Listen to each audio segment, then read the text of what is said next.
to them, and I hand it over to them, and they're just going, "Oh, what a wonderful service!" And I'm like, "Yes, success." You have succeeded. Yeah, it was fucking amazing. Bucket, heyo, how you doing? You good? I just hear socks. Perfect start to a podcast. Hello, folks. Let me start this timer so that we have this little timer going on. Hello, everybody. Welcome to the World Building Wednesday podcast pilot, where we're going to do a first test of. And of course, Timus is going to sabotage the Minecraft section of it too. Nothing is allowed to go right on a first thing. My mere presence affected reality. Nothing is allowed to go right at any point. Yeah, fucking fair. Fucking fair. But yeah, ladies and gentlemen, welcome on in. Just so you know, the mic and video delay on your end, Vissy. Uh-huh. That's bothersome. We might just have to deal with it. And if it gets really bad, I'm gonna simply have to close down Minecraft. Because the idea is that we're gonna have a background game. It's noticeable enough that it bothers me. It's fucking...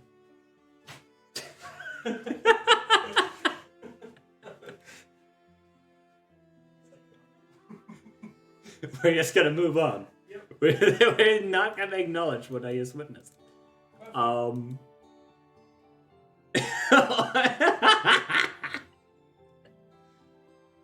But yeah, so what we're gonna be talking about today, I'm actually gonna possibly just close on Minecraft because now it's starting to like bother me. So now I'm noticing it. I mean, I could always screen share if you want me to do that. We're just gonna close that and see if I can like make this look even better. We're figuring everything out as we go, chat. We're figuring everything out, like how we are actually going to be doing this. So, what is this podcast all about? It's going to be about world building. And today's topic is going to be building style. How do you build your world? Do you start building from the outside in? Like, do you start with your setting and then you build from there? Or do you start with, this is my... Let me reload that source. See if that solves it. And then use that. How do I reload?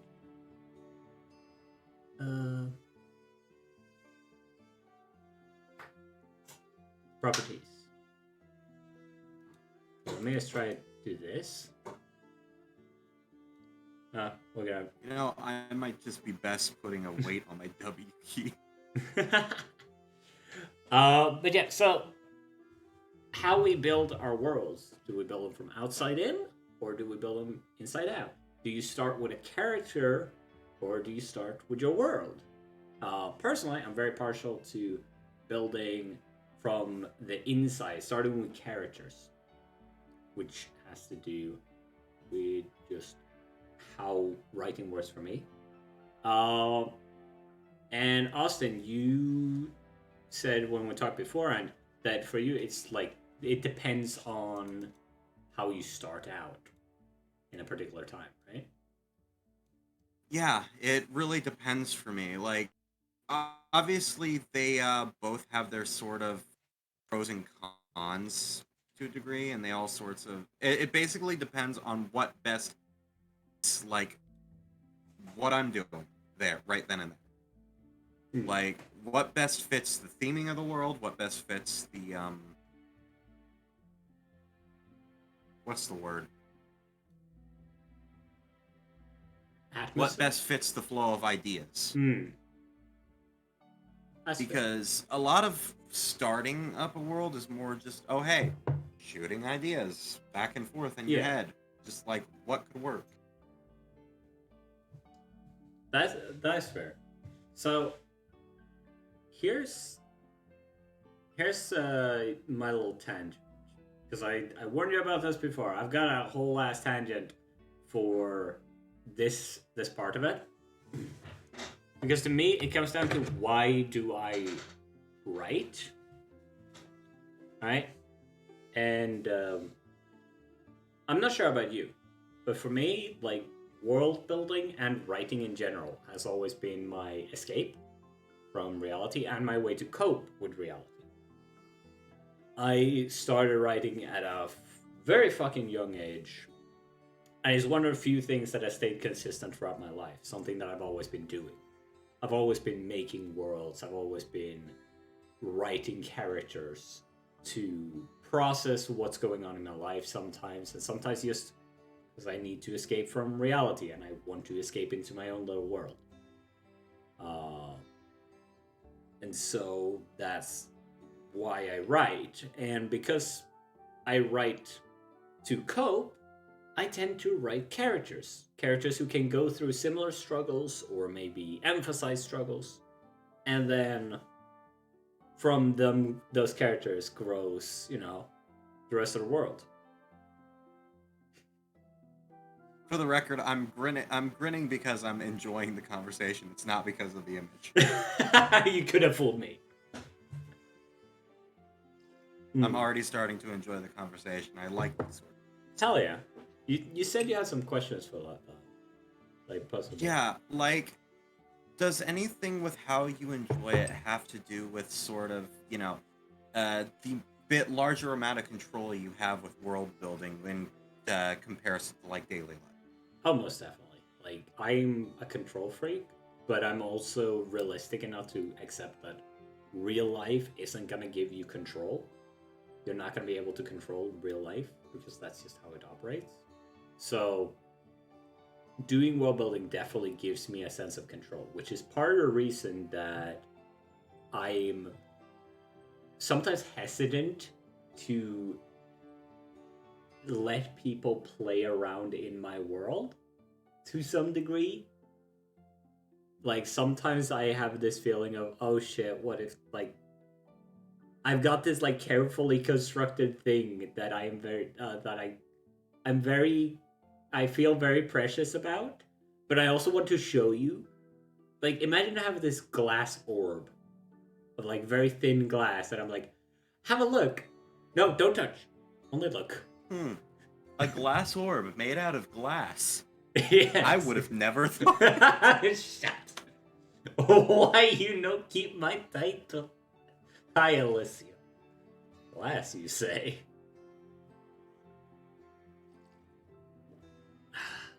Have a glass of water. Hydration.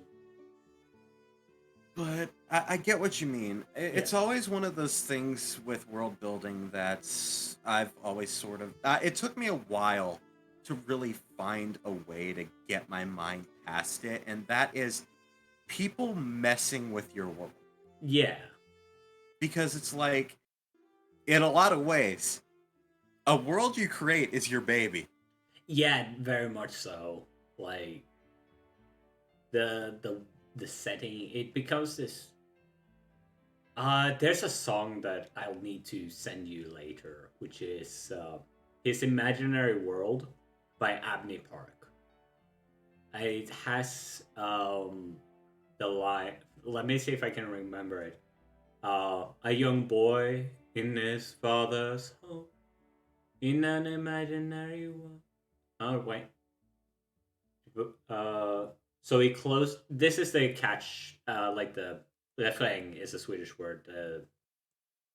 The repeating bit. And so he closed his eyes, and in a voice so clear, his imaginary world began to appear. He sang so clear these words aloud, and the boy slipped in where he finally could survive.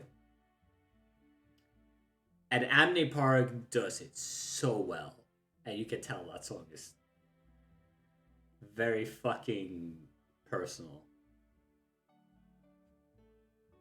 Yeah, what kind of helped me kind of get past that to a degree is the whole concept of, I'm not the only one, I guess, for lack of a better way of wording it, living in this world. You know Yeah, what I like mean? at the same time as there's that terror of what if it gets ruined, there's something very beautiful about being able to have someone else live in it. Can I blow on it seductively? And don't worry, Lord, you can blow on the orb. You can blow on the orbs. You can blow the orbs. But yeah, for me it's always been like, if anyone ever does anything, in a world where it's gotten too far out of hand that I've created, if I ever let anyone involved, which I love letting people get, I love opening my worlds up to role play. Yeah. Which, chat, future topic is gonna come up of role playing with worlds. Be prepared. I love opening my worlds up to roleplay possibilities, Yeah. and that's the section about that, or the English. Ah, anyway, the thing about that is it's always so hard to like keep control of a world. So when you open it up to role play, so of course he did. Thanks for the 50-month resub, man. The fact that I had to sign in on fucking PC just to use Prime Sub is ridiculous. But anyway. Yeah. Where I was going with this is, it's so hard to keep a grasp on a world, like keep control over it, like when you open it up to role. Yeah. Which is why, I guess, to a degree, you kind of want to let go of the control, at least to a certain degree. And the thing is, you'll always have the basis for that world. Yeah. If anything goes horribly wrong, you can always reset it to its roots. Yeah, like, hell, look at like Marvel or DC. Like, how many times have they reset their world? Like, it's very much possible. Damn it. Yeah. Damn it. Får se. Vad var det jag tänkte säga? Jag hade en tanke här. Det värsta är att jag tänkte på engelska. Nu behöver jag tänka om det på svenska.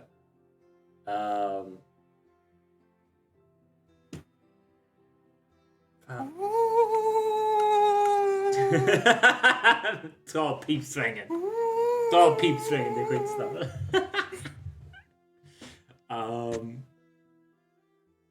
Någonting om en kontroll, släppa tagen kontroll. Just det, den historien om... jag tror att jag har berättat den redan för dig en gång. Har en historia om...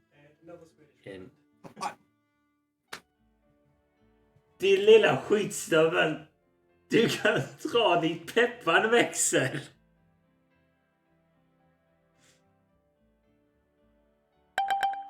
Varför har jag fortfarande den igång?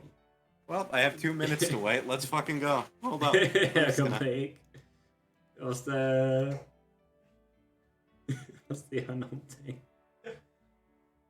Vad är den? Där, sådär ja. Problemet är löst. Ni är skitstövlar. Dra ditt pepparväxt. Oh no, I'm not suffering. I'm just sitting here like... Okay. Ja, jag tittar på timern. Jag tittar på hur lång tid jag har kvar. Listen, I'm used to hearing languages I can't understand. I live with an infant. Ja. Austin väntar tian. Fair enough. Okay. There we go. Alright. I think I've already...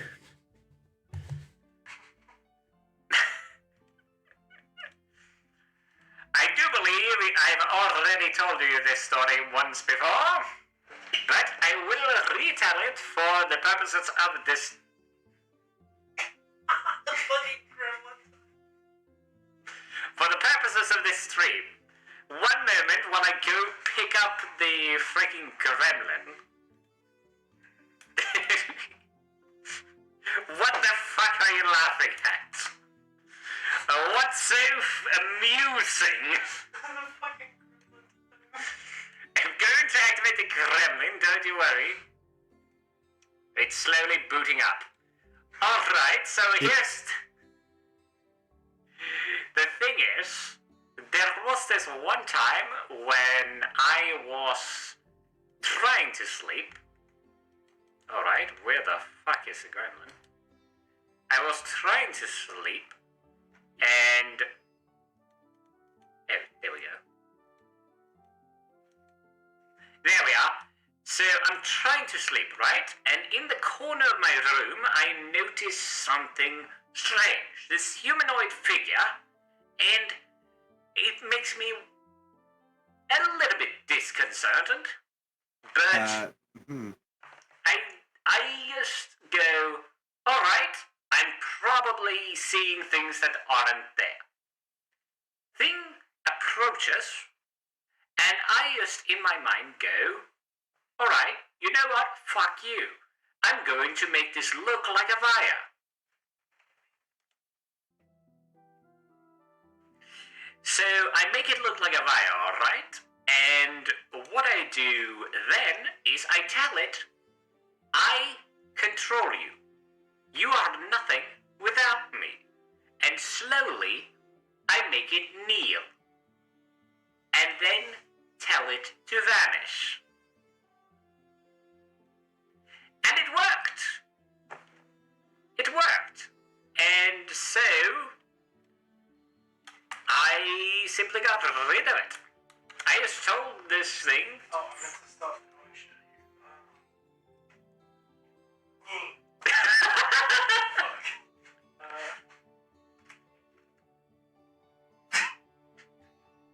Is that as far as you got it? It's fucking fascinating. Alright, I think you guys have gotten 3 minutes there. But yeah. I just saw like a thing in the corner and I just told it, you know what? I control you. You are nothing without me, and made it kneel and then made it vanish. And it worked out. It worked out. And that's the level of control that I crave in life. But it's also like a control that you sort of need to let go eventually.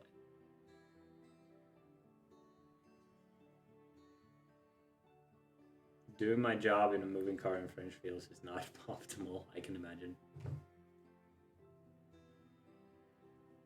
But yeah, it's one of those.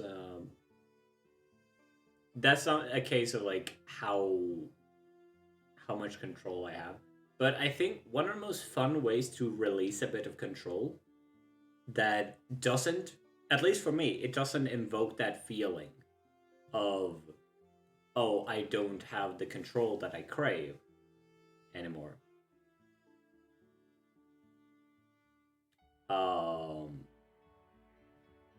Is brainstorming with people. Like, I tend to go to a gathering with some people, and whenever we gather, we usually talk about world building. We talk about our homebrew settings and whatnot. And I'll talk about an element of my world, and then they'll go, "Oh, so wait, does this happen?" And that's something I've never considered, or maybe I've considered it, but this version is just better. And I'm like, "Oh, I had never thought of it that way, but that's actually better." That's also a way to release control to a lesser degree. And if anyone wants to like get into letting other people into their world building, that might be a good first step. What would you say? Would you say like that's a I'd say it's a start, yeah, like but also to a degree, like it depends on what you want to let people into. hmm, Like, do you want to let people into the development of the world as a whole? Do you want to let people into dictating how the world is supposed to work? Or do you want to just let people in on a, say, roleplay level with their own characters? hmm, It really depends because at the end of the day, you're relinquishing a lot more control immediately when you let people in for the actual development of a world. yeah. Meanwhile, when you let people in, for example, for roleplay purposes with their own character, you're still relinquishing a lot of control, but across a long period of time, Yeah. which makes it hit a lot easier. Yeah, it's one of those. It's like how, to make a real world analogy, there was this guy who I didn't interact with for a couple of years, and when I saw him again, I felt fucking old because of this statement that immediately came out of my mouth, which was, "Damn, you've grown a lot." Because I remembered him as being like up to my shoulder or something, maybe. And now he was a little bit taller than me. I'm like, damn, you have grown.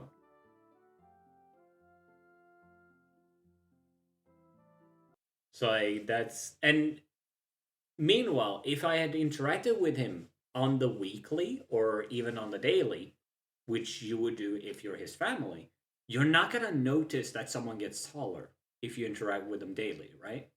You don't notice that. Yeah. I mean, you will eventually. Yeah, eventually you'll have a moment when you go like, wait, hold on a second. Usually for me, it's if I look at old pictures. Like that's the stuff for me where it hits like, oh shit. And the same thing can sort of be said for your example with like world building of, you know, if you let someone role play in it it's more of an over time thing. They develop the world, but in a much more easy to swallow way. Yeah. I think That's the thing. Yeah. That's the thing about world building is that I know we're not talking about this entirely today, but I did want to slide Yeah. into this while it's still on my mind. Oh yeah, go for it.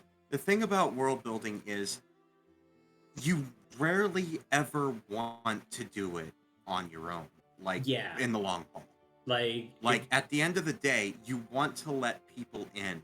yeah, just because eventually having different minds working on the same thing leads to a more realistic and more, immersive, I guess you could say, sort of world. Yeah. It's there's also the same case of you usually want to share what you have created with people. Like it's and I don't think like it could sound vain to say that you want to share what you've created because you like what you've created. But it's also a case of if you're passionate about this stuff, you want to share it. You want to share like what you've made and how far it's come, and you think this very beautiful thing. I just want other people to also know about it, right? It's the same thing as listening to. If you listen to someone who's very passionate about a certain game, you can hear how happy they are to be able to talk about it. And it's sometimes hard to like pinpoint that that's what you want, but I think that that's something that's like we could do an entire fucking episode just on like the joy and how does the joy of world building manifest. I think that could be a very fun one to also talk with the chat about. Yeah, honestly, there's one topic that I did want to talk about someday, Hmm. and that is how you end up writing a character whose personality differs from you drastically. Oh yeah,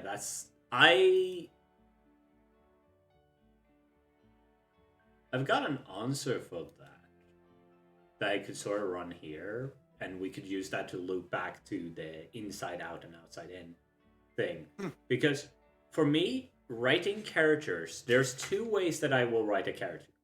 And I think that this seems to be like the general consensus.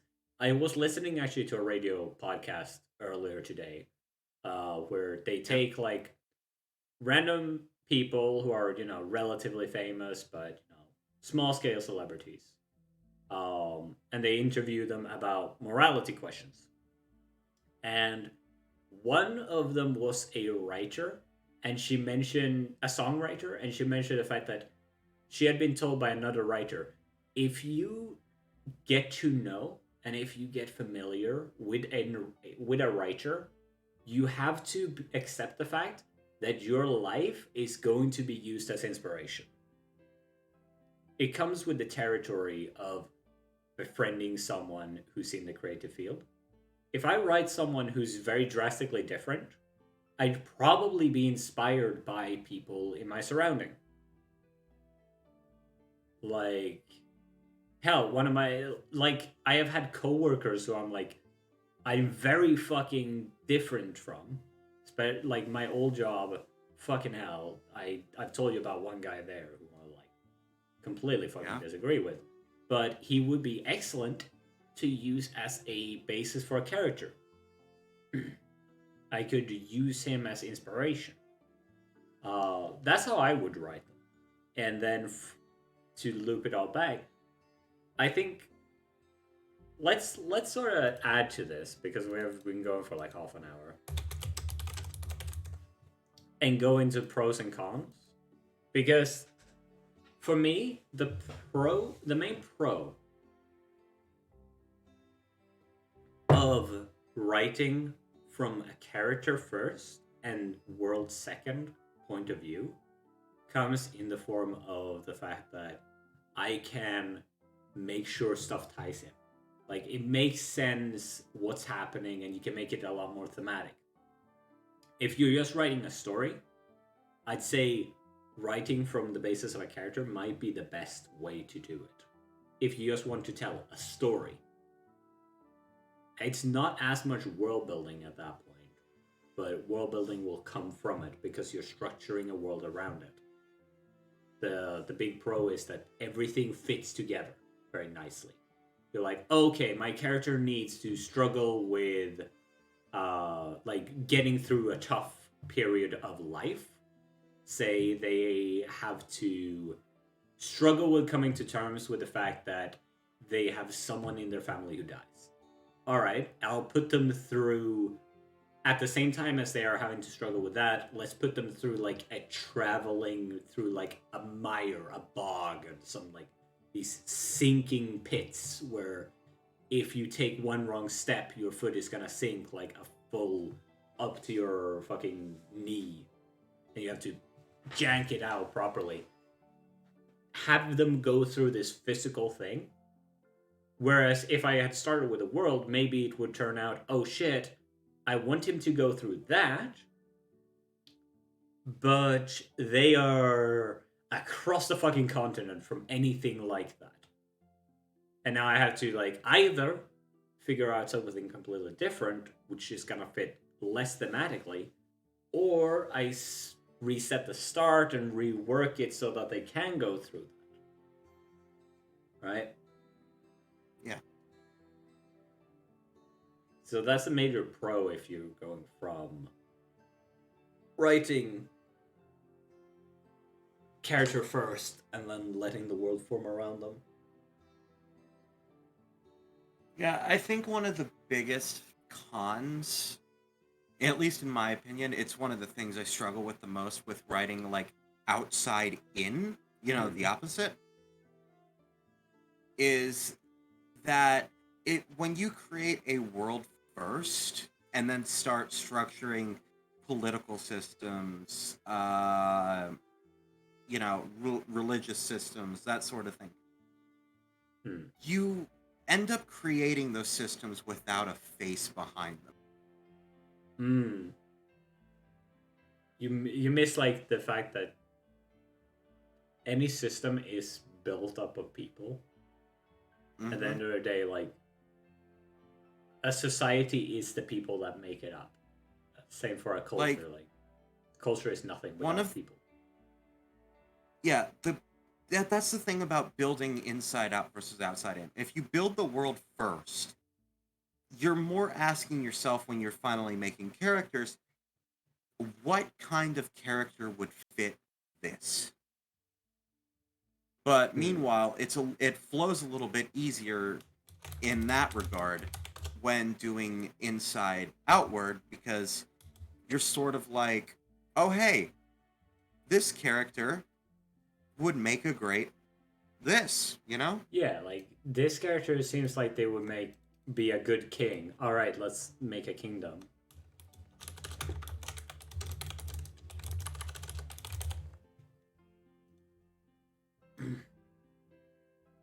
There we go. Yeah, like I think that's probably like one of the major cons. But okay, so I'm gonna go fill this.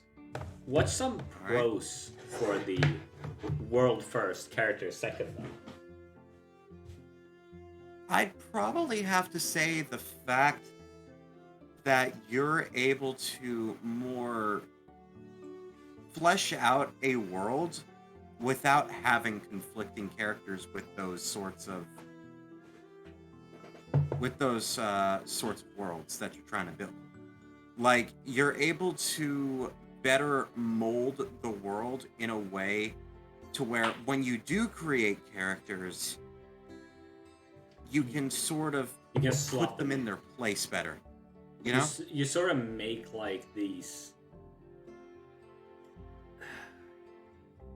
So like if I were to put it this way, like as someone who's going to soon be starting to make a alcohol cabinet because I want to start making cocktails, if I make a rack, like a bottle rack, and I put little labels for like whiskey, vodka, rum, gin, like I make all these like labels.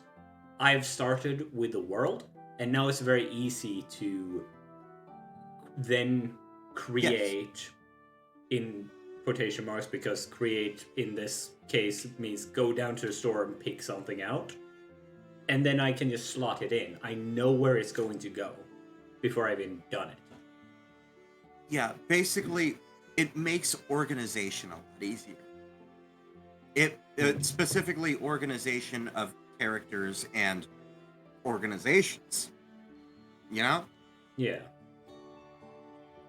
And you can kind of more, I guess, a lot of the things when it comes to like inside out versus outside, building inside out, like character first, world second, that more goes to complement like the world.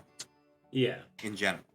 Like, and doing world first, character second, that more goes to complement, how the characters work. Because when you think about it, when you define a world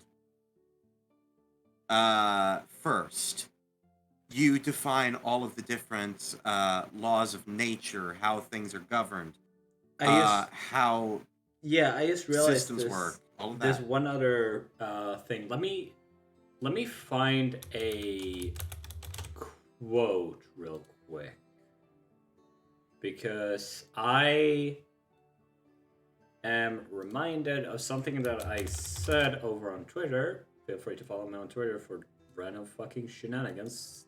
Shameless promotion. Or better yet, just don't make a Twitter account also, and save yourself. I have apparently stopped having 1,000 followers. I had 1,000 followers a couple days ago. It appears that has stopped. I also tweet about Wasabi because Wasabi's got fucking hands. There we go. Okay, so World Animal had tweeted, "You can only pick one. Which would you? Which do you like to build more, creatures or locations?" And my response is, "Ooh, that's a tough one. Probably creatures, because they give me a chance to tell stories of, for lack of a better term, humanity. Locations tend to come from actions at a certain point, and I'm far more fascinated by psychology than geology. At the end of the day, I find more joy out of picking apart people's minds than I find picking apart how the geology forms. Which is like, if you go the furthest back, what it becomes. Also, we do have to have a break here because we got a sync. Because Sync Goblin Man came into the chat, which means there's a fact about sinks here. Sync fact. The first ever prototype of a sink tap was an absolute mess. It had the pressure of a pressure washer. It managed to boil the water it was supposed to dispense. It would frequently explode, and the switch to turn the thing on and off would keep falling out. Psychology is interesting.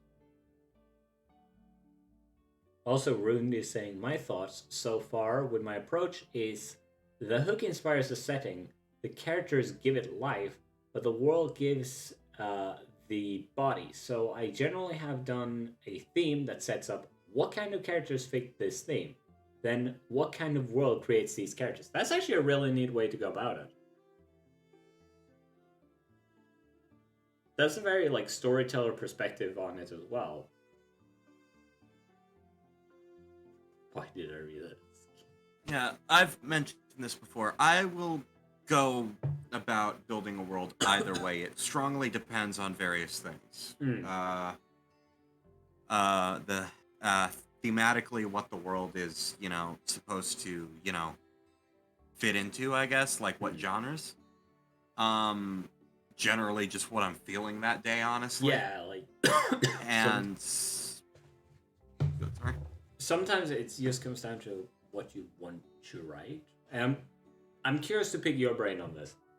So, what causes you to write? Do you have the same thing where, like, one of the main driving forces for you to write is you want to work through something, or are you more a case of just feeling inspired? This is going to get into a semi I don't want to say emotional, but kind of semi-emotional territory. Yeah, and also like don't hesitate to tell me like I don't want to answer that one. I'm not comfortable to answer that one. No, it's fine.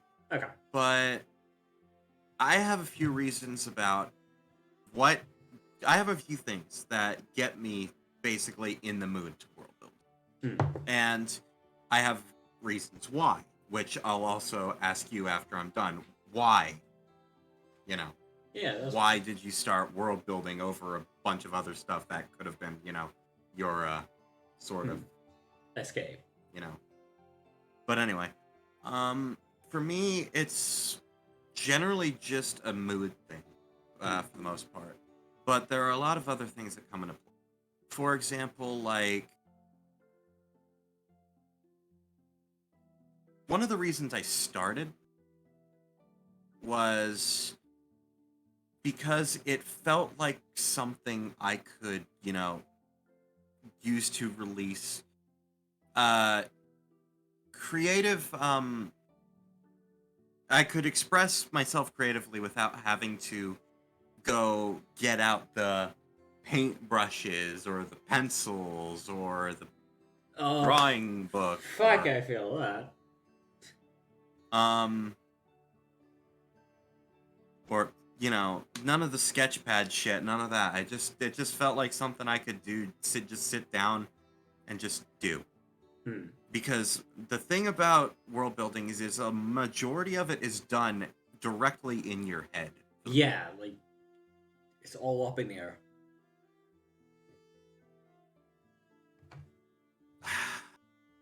And for me, it's always been, I guess in my imagination, I always like escaping into the worlds. Yes. It's always felt like a sort of freedom that I just, Okay, I need to ask you. I guess I Have- can't really get too often. Have you ever done this? Because occasionally I will do this, where I just imagine myself like me, There you go. Ed- Adam, thanks for gifting a sub to Goblin Sink Man. I appreciate the sync. Yeah, you know what the best part is? First time this guy came into my chat, I told him, every time you come in there, you have to bring me a sync fact. He has reliably, he doesn't show up often, but and every time he does bring a sync fact. But have you, I sometimes just picture myself, MAN, I'm gonna say that because I don't want to say my actual fucking name. Man!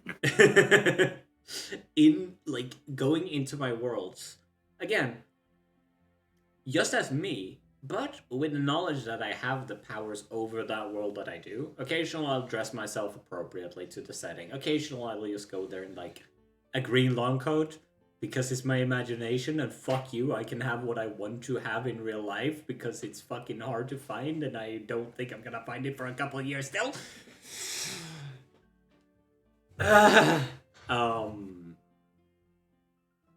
But just to go into that world, like explore it a little bit in person, as it were. Have you ever done that? Kind of. Hmm. I've never really done it, or I've maybe once or twice, but I rarely do it as myself. Hmm. But Was- you know my character that I go with, right? My Yeah. VTuber. Yeah. They are a character that I've had for a long time that I've always seen as sort of a reflection of me Hmm. in a way.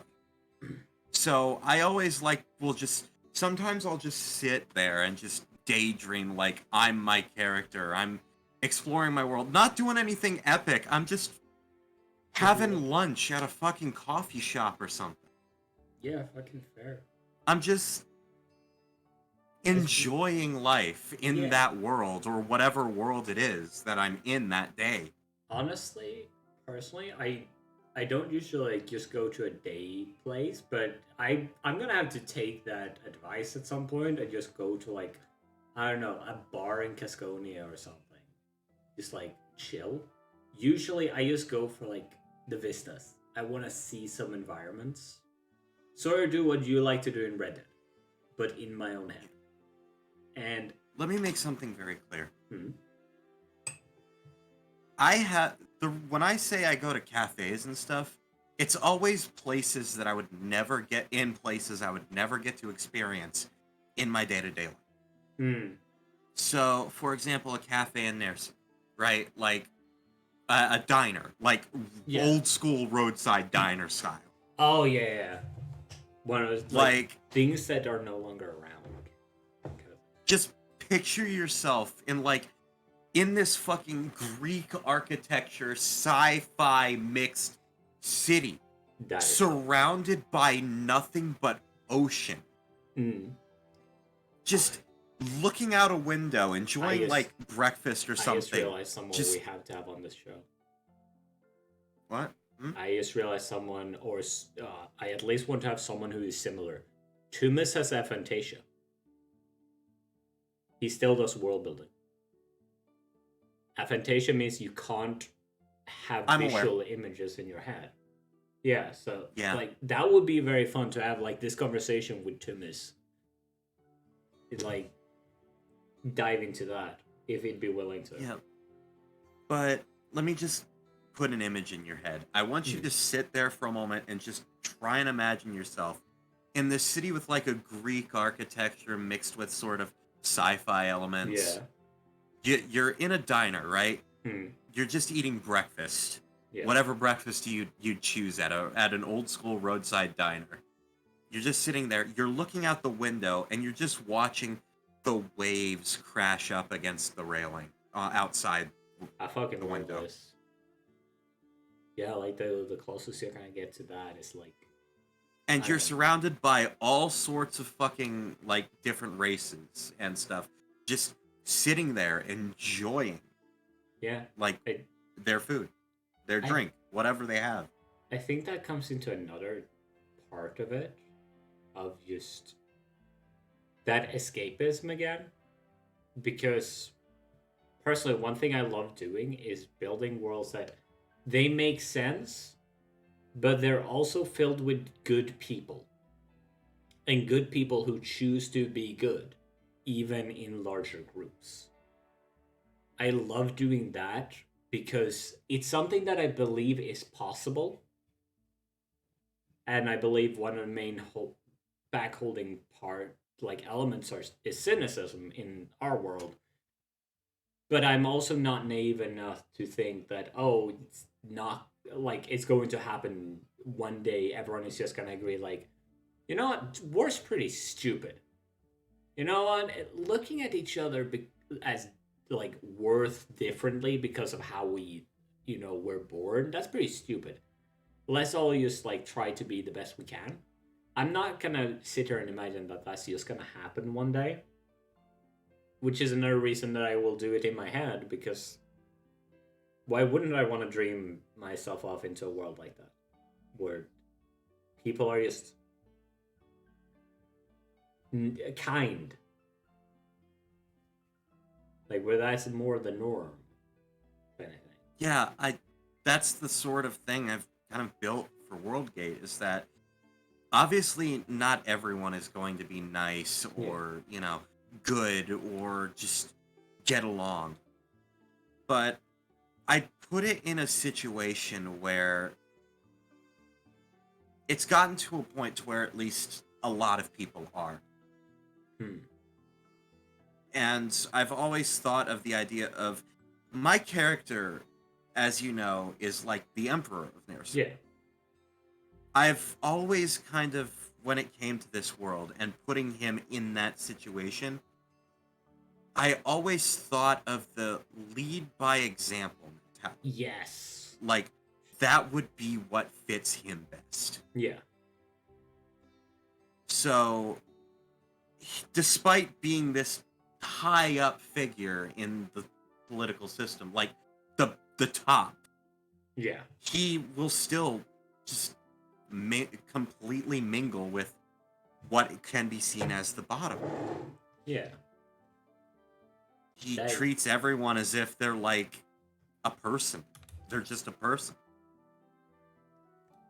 I like And that. then that follows with it spreading. It Yeah. spreads like a virus. Of Okay. course, there's always going to be some bad apples, but Here's a curious question for you, because the World Galaxy universe that's like your baby, the one that you have worked on for a very, very long time. yeah, a very long time. How did that one start? Did you start Take Care of Satellite? Did that start world, or did that start with characters? That one, honestly, it was it was sort of a mix of the two. It wasn't really organized like initially. Mm. It was sort of, oh hey, what if we add this world element? What if we add this character? What if we add this world element? That's the thing. It's very rare to start off with world building with an organized mindset. Yeah, like you don't. I think that's something that has come to be because world building has become like this hobby kind of thing, which I think is really neat. And you know who I would love to be able to get on here? Yeah? Dimitri from World Anvil. I wonder if I could ask him if he'd be down to show up on a podcast. I have talked with him briefly. I could shoot him a message and ask, like, hey, would you be down to show up on a podcast about world building with me and a mate? And I know that he's Dutch, so time zone wise, I know how to like translate his stuff. That would be fun if we could do that. But personally, the main world that I run right now, like the one that I keep building on right now, is one that spawned for a very humorous reason.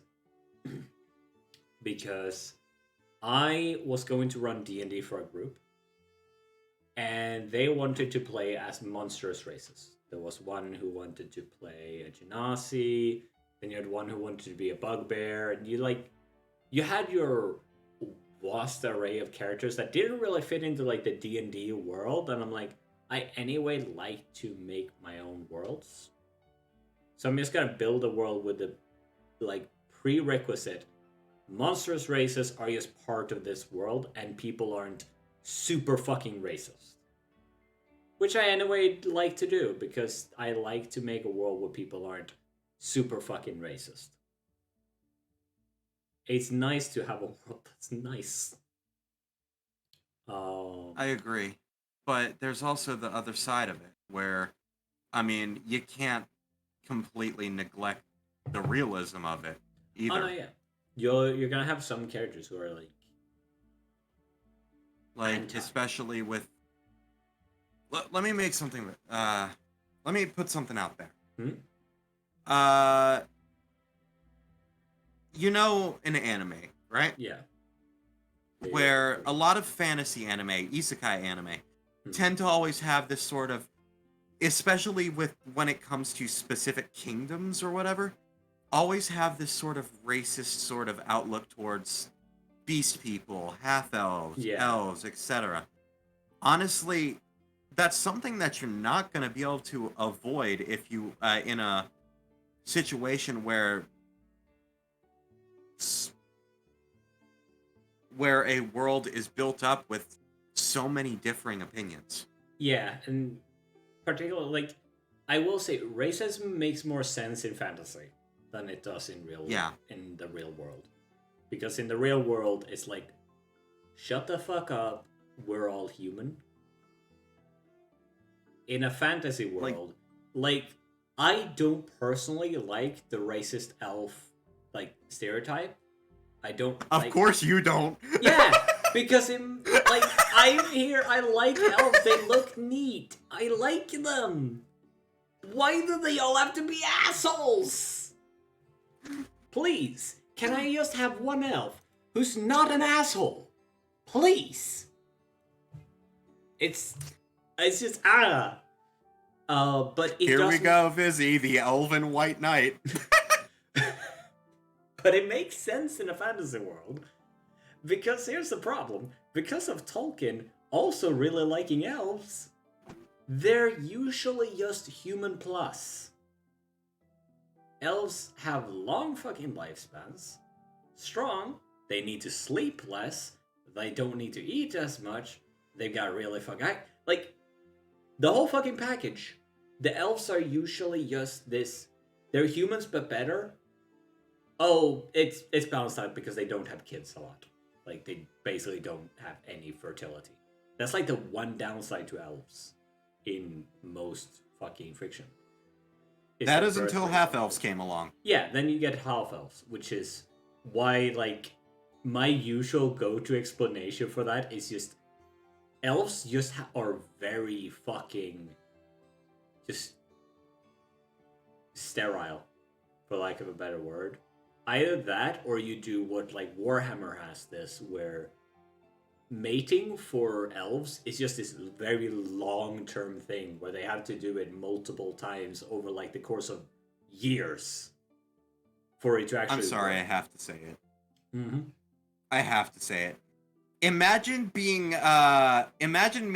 more compatible with another species than your own when it comes to sexual intercourse. Yeah, it's like there's so many fucking cruxes, but from the perspective of elves are humans plus, it makes sense why in those worlds elves would have this superiority complex, because it's not exactly a superiority complex. It's more a statement of fact. They are just straight up better in almost every regard. And yeah, they just let but that go at to the their same head. time. At the same time, with their long lifespans, they neglect one thing. Humans are not inferior because they're actually They- on level playing ground because of their short lifespans. Hmm. Do you want to know why? I'm very curious to this one. Because they are able to pack a lot more fulfillment into Yeah. much shorter span Yeah, of time. that's. I've also introduced that into my own world building personally, because I just looked at like at a fantasy world. I look at it. I'm like, why are humans still alive? In a world of dragons, trolls, fucking these monstrous races like orcs, you have elves, you have dwarves, like, why are the dwarves not completely outcompeting humans? They're roughly like humans, like, they're not so longevity that they're elves. They're not super infertile. Like, they're not so human plus that fantasy decided to put the fucking infertility on them, but they're still good enough that there's reasonable, like, grounds to say, why are dwarves not the standard race across this world? Let's put this in a simple way when it comes to human lifespan. Because of their life being so short, it's a lot easier for them to just say, fuck it. Yeah. What I gave them was a metaphysical thing that I gave to all the creatures in my world, which is potential. I've got There you this. go. I love the fact that I've got tits activated, so when Adam just gifted a sub, it actually bonked the fucking little gremlin in the corner. I've got tits activated too. Can you tell me how to disable them? Sorry, I've never had the problem, so I've never really had to troubleshoot for it.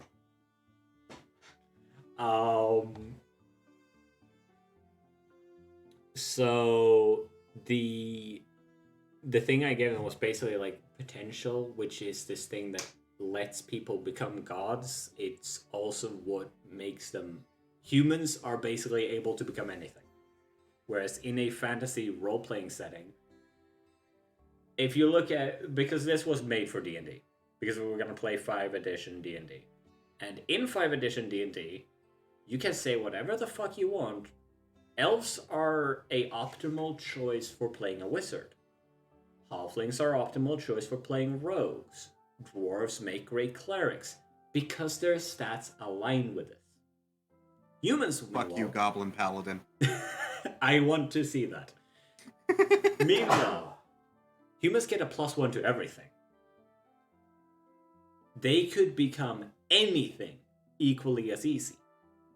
Which is why I gave humans this like potential stat, because they are simply apt at becoming anything. And that made them also have a more level playing field with all the other races, because whereas another race would be like, you're a dwarf, if a dwarf tries to become a wizard, he's gonna struggle. An elf trying to be I don't know, paladin maybe, is gonna struggle.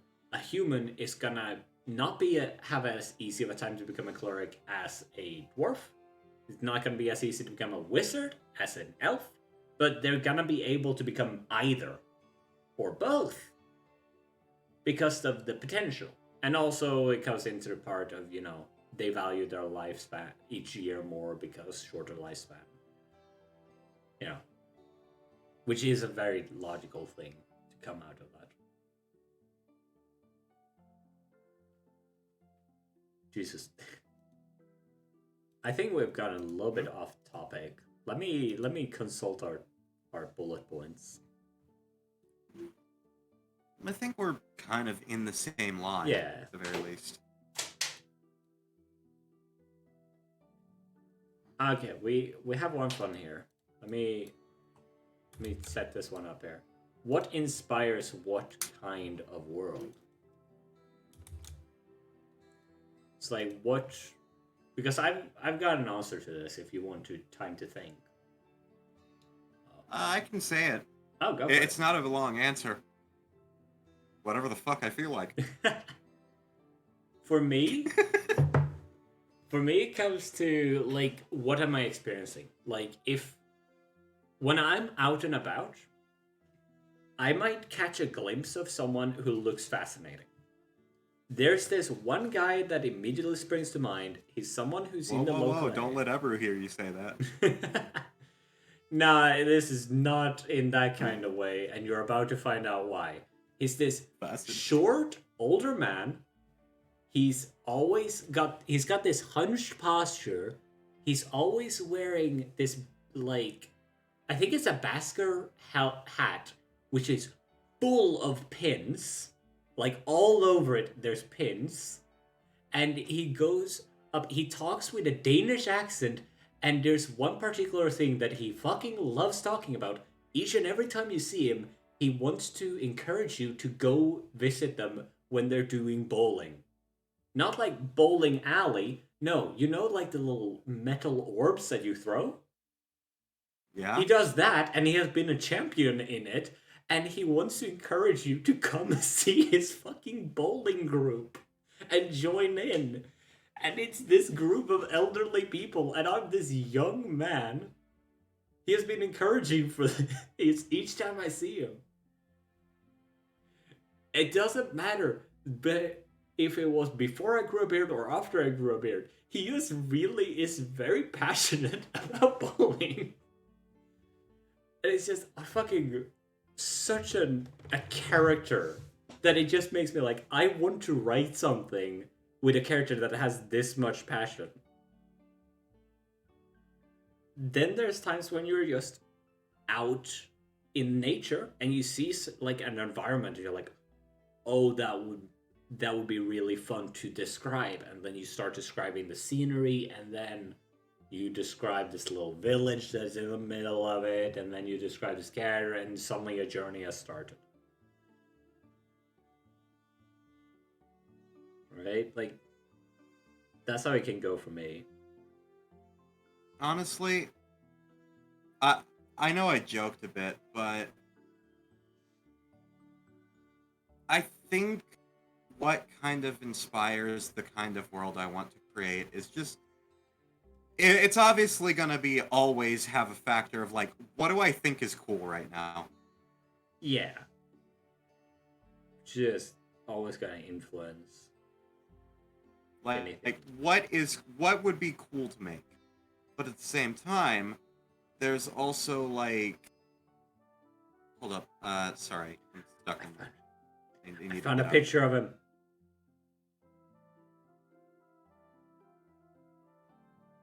But what I was saying was, what kind of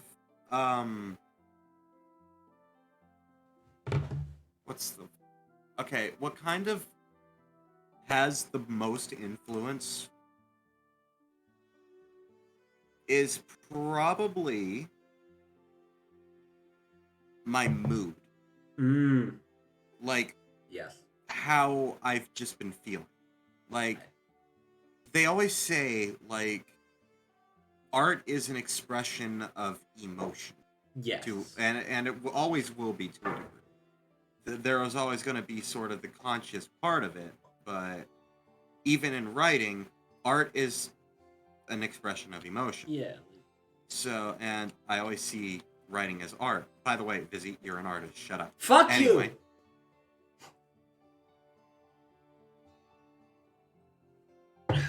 But anyway, it's a lot of how I'm feeling, plus sort of, you know, like, what do I think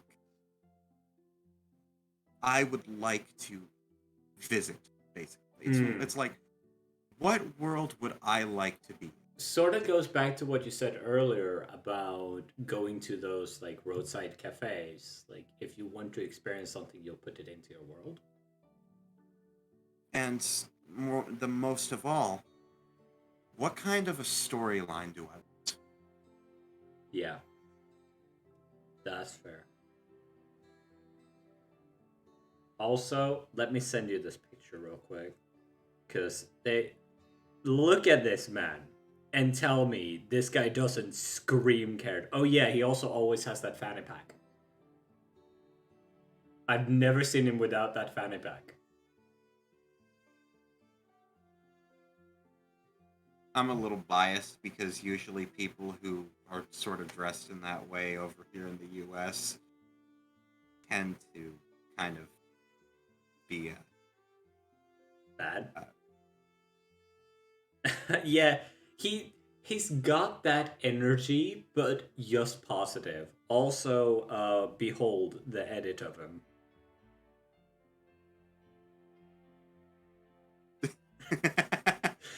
Tell me that doesn't work.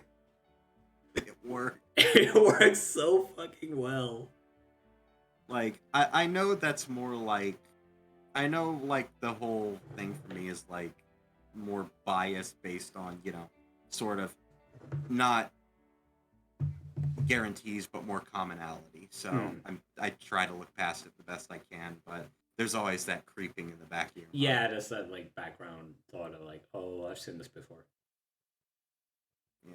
Also, um, rolling us back to like a topic way ago because I just remembered my answer to one of your questions. Because we were pondering, why do you world build? You had asked that, like, why do I world build Yeah. instead of any number of other things?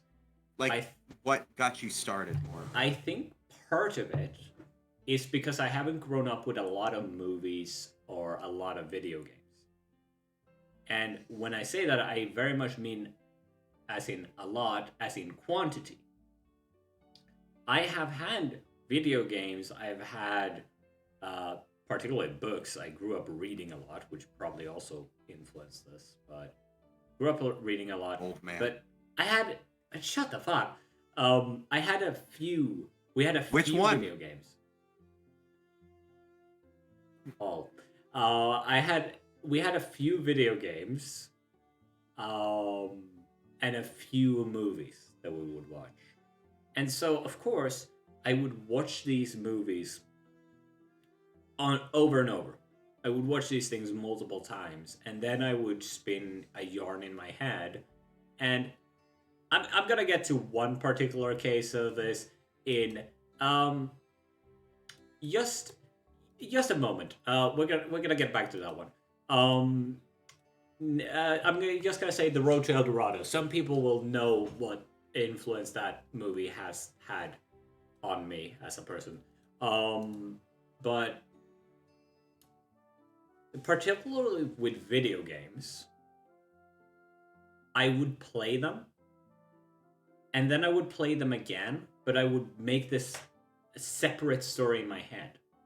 I would also co-create with my brothers, especially with Wii games. We would be playing these video games and we'd make up our own little stories. Particularly Lego games.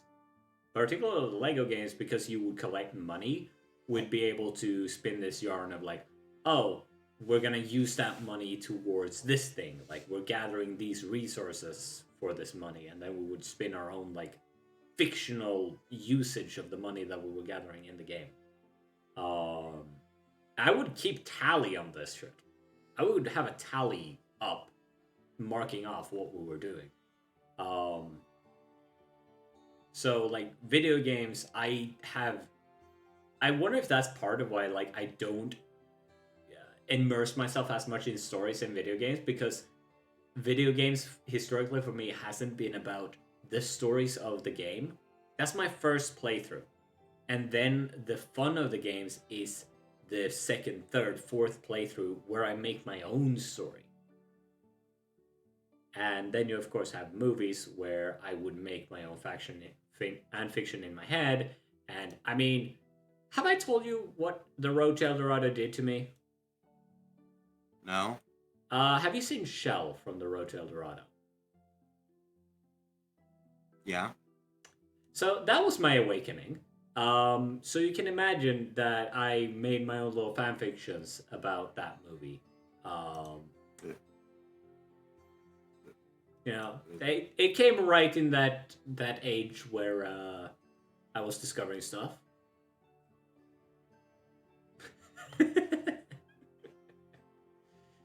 So, you know, I got into the habit of making stories around what I was, you know, watching. And because the selection was fairly limited, I couldn't exactly just enjoy, like, I didn't have a new movie every month or so.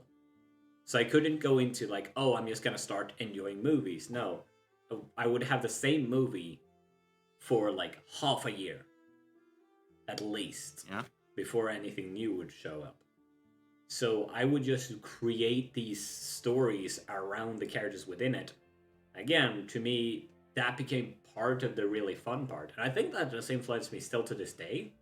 Because I watched Avatar, The Way of Water, right? And Yeah. after it, I'm like talking with Ever about it. And she says, oh, I wish this character had gotten this story beat instead. I'm like, didn't he get that story beat? She's like, no, that was the other character. I'm like, oh, I thought that was that character. I had edited the movie in my head whilst watching it to a better version.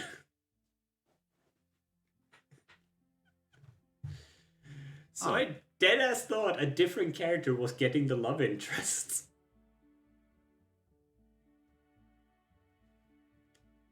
But yeah, so that's sort of where my world building has started and how I came to do world building as this escape, this storytelling, this way to go into a different world and just not have to worry about what's going on in the real one.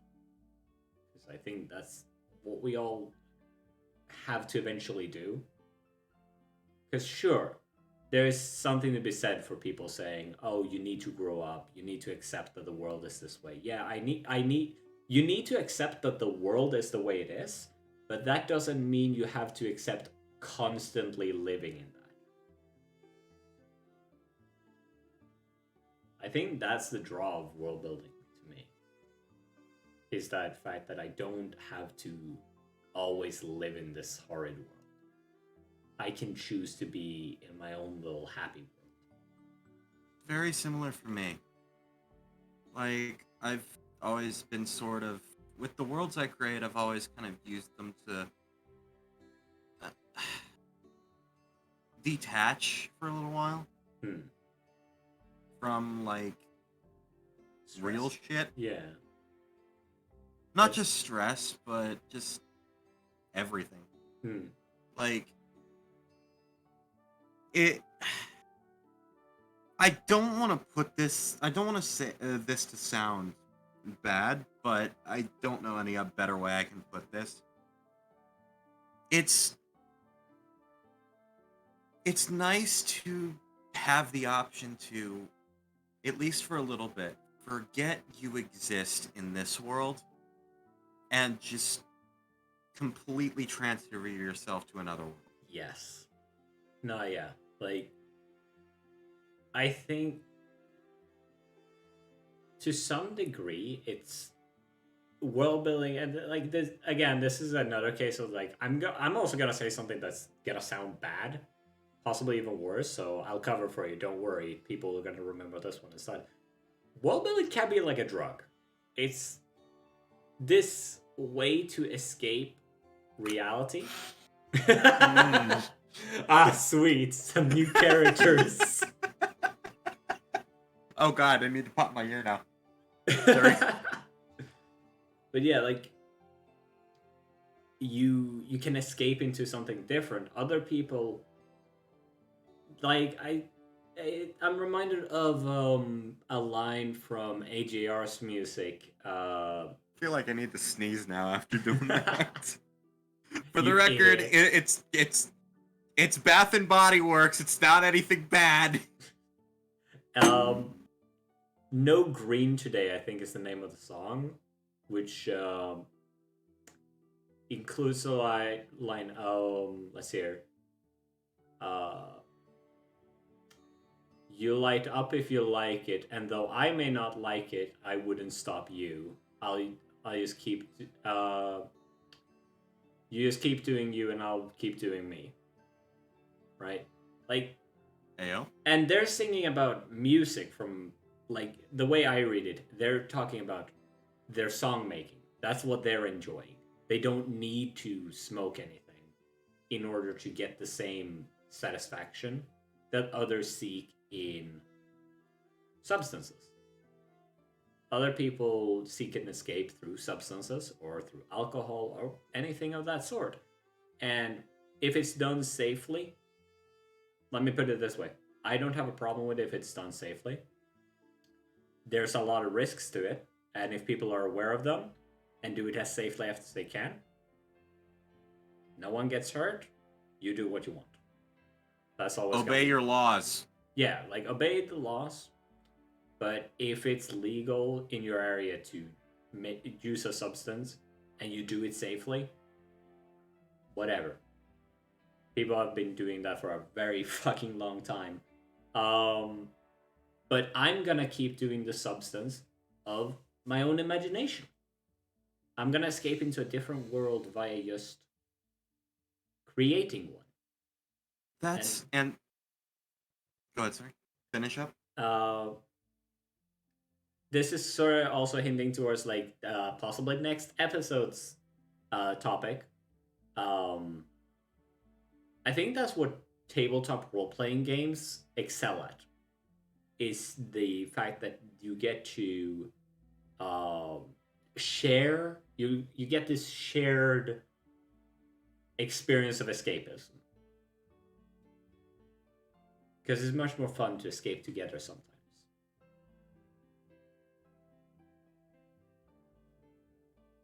This is going to be a bit of a side thing, just for the record. But that's... it does tie into what you say, but it is kind of a little off topic. All right.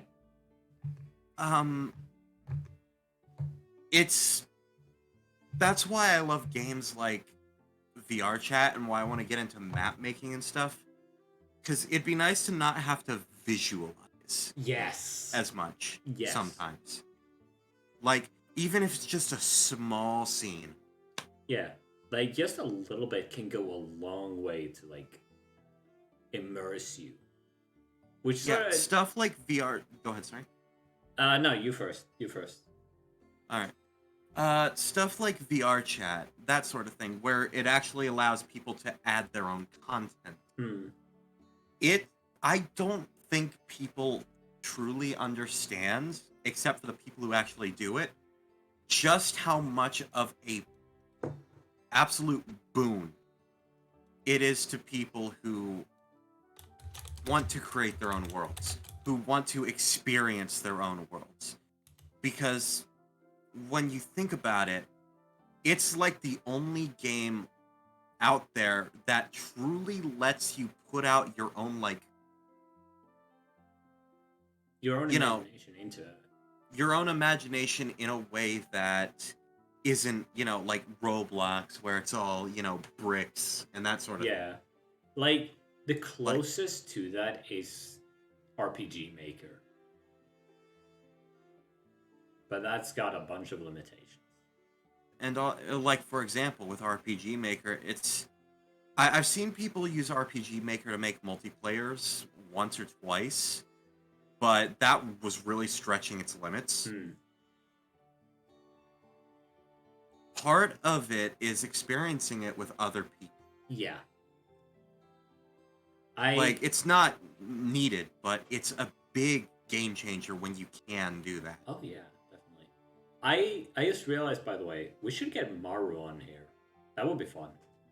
For, like, to dive deeper into that, because, yeah, like, putting your world in a way where others can enjoy it is a great way, which sort of ties into that, like, role-playing, tabletop role-playing. VR Chat sort of fits into that same area, doesn't it? It sort of has that same vibe of, like... Yeah. You can do VR Chat... VR Chat, the best way I can describe it, is the Disney phenomenon, is what I like to call it. Where, okay, you can imagine, like, oh, hey, these beautiful places in a Disney movie, or like a Disney World, but you go to an actual Disney park, you're, to a degree, in that world. Yeah, like Like, I'll- you get to experience it to a degree firsthand. I've never been to Disneyland, but I've been to Efteling. And you know what they do that I absolutely adore? They've got this tunnel as you go in. At least the way that we have always gone in, which is the wheelchair entrance as well, which I'm fucking thankful for, because you go into this tunnel and you hear music around you. Slowly you'll hear more and more. And it's these fantastical tunes that sort of set the mood. And then you'll come in and you'll hear the more bombastic music from the big speakers, and you'll see the entrance house, which, real quick, do me a favor, Google Efteling entrance. And you'll see just why this is fucking dope. Can I say something Yeah. about it basically, like I said, it's the whole Disney phenomenon, Yes, like, which I have a theory about it. It's not so Okay. much a theory, but it's more like it's more of an observation.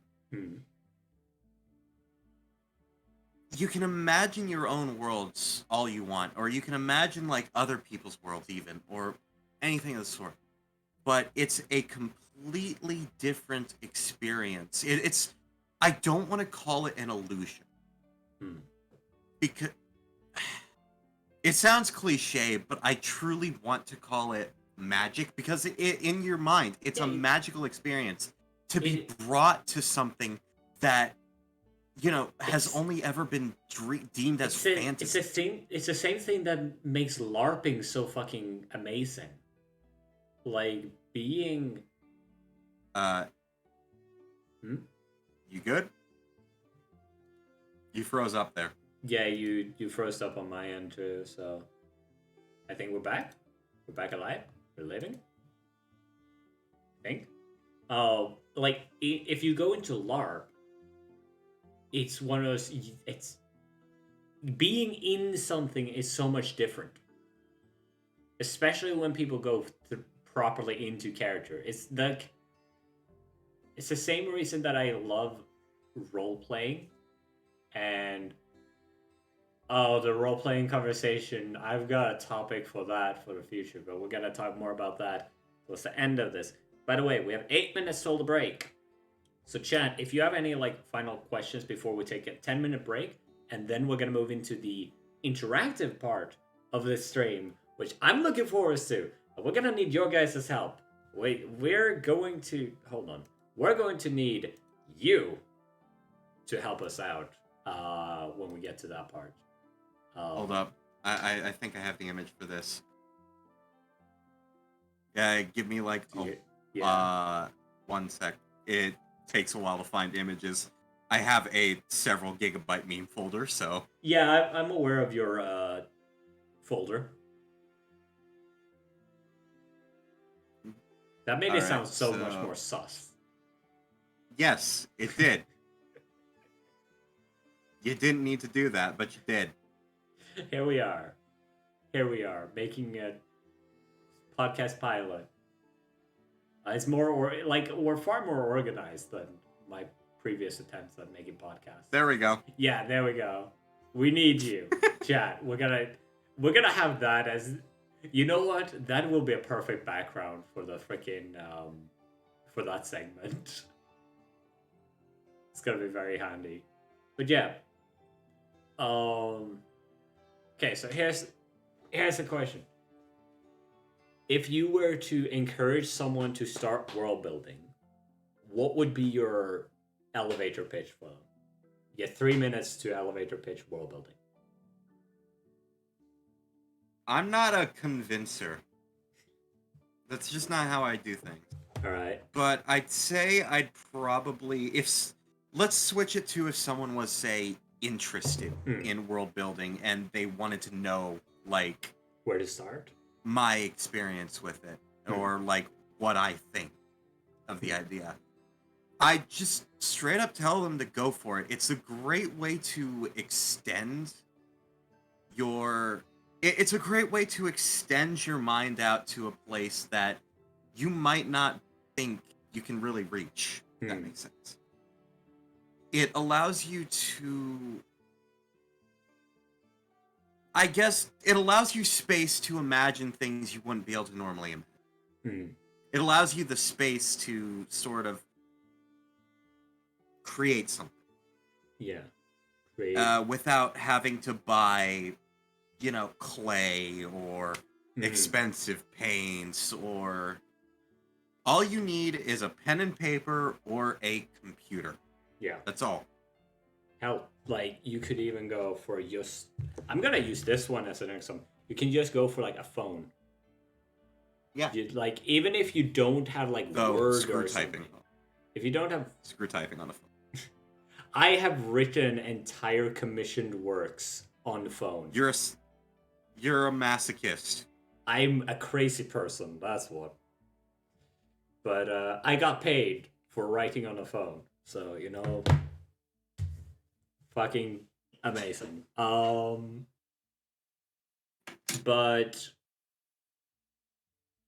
if I were to pitch it, I would pitch it similarly. Because here's the thing. You want to get into world building? Amazing. It's a very fun hobby.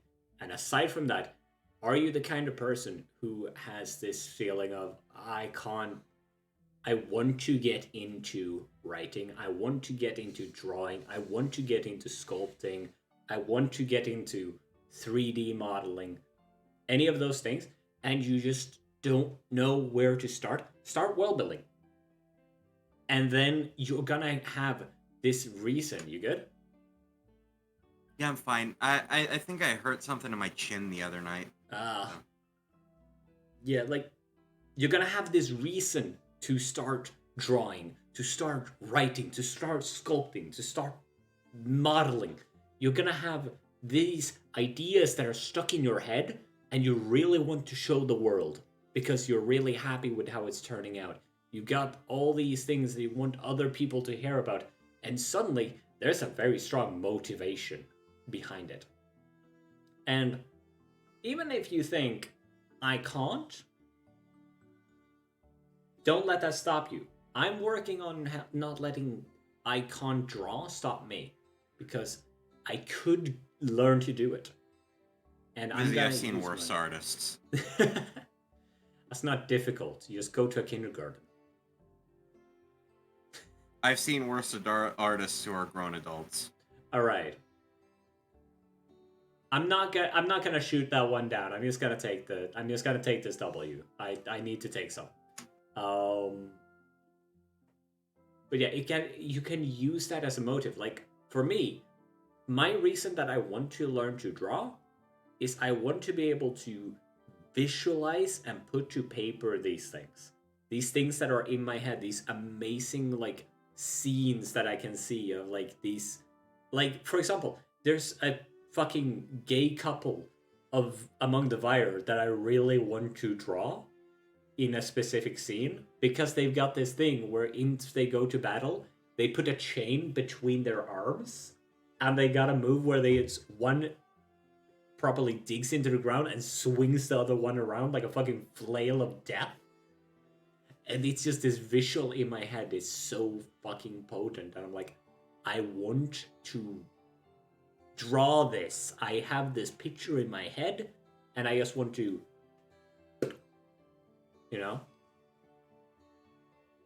And that's a very strong motivator. And then you just find those, like, little times a day that you can practice, and boom, suddenly you're onto something more. Now, aside from that, if you just want to world build, it's a great pastime, and as you mentioned, Austin, it's fucking free. Like, I do world building in the shower because I can just stand there, just enjoy the water, and just voice out a couple scenes, or do a bit of brainstorming for, like, a new area or a new character. And it's like, wow, this is real fun. I feel like after the break, before we enter the interactive side of things, I feel like we should have a short advice segment for anyone who's wanting to get into it. Oh, that could be fun. Yeah. because we are closing in, chat. We're going to be going to be right back. We'll see you all in 10 minutes. I'm going to go take a fucking massive piss because I've been chugging this water. Damn, boy, you frying chicken in there? No, I'm marinating it.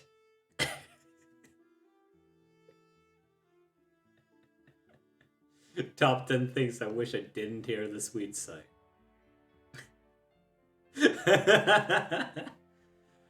Where do you think those bubbles came from? I'm going to get clean now. You need it. Anyway, chat, we'll see you in a bit.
3, 2, 1, and we're back. Hello, chat. Let me start our timer. There we go. So we keep track of ourselves as well. Welcome back, chat. And we're now in the second half of the thing.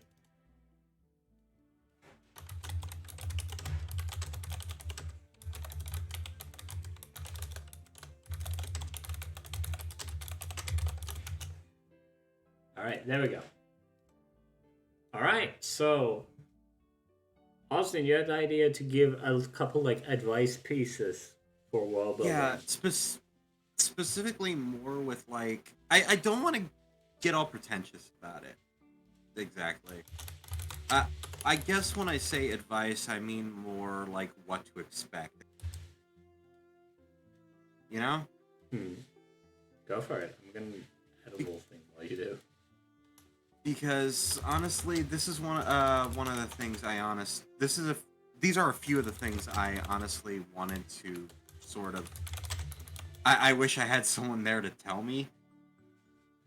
One is to not get too lost in it. Yeah. Because at times you can start overthinking things. Oh yeah. And then it does not lead to a very good time. And when I say that, I mean it could actually start to sort of tarnish your relationship with world building as a hobby. Yeah. If you start putting too much focus into it or too much thought into it, you start overthinking things. You start really putting in a lot of details, but a lot of details do not necessarily mean a good one. Yeah, like a lot of details it can make a world neat, but let me say some people like building their worlds like that, and if you do, that's fine, but don't force yourself to do that. I think that's the key thing.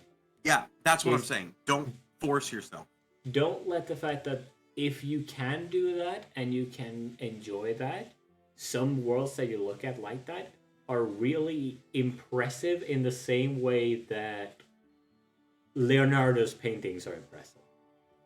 They're wonderful works of world building.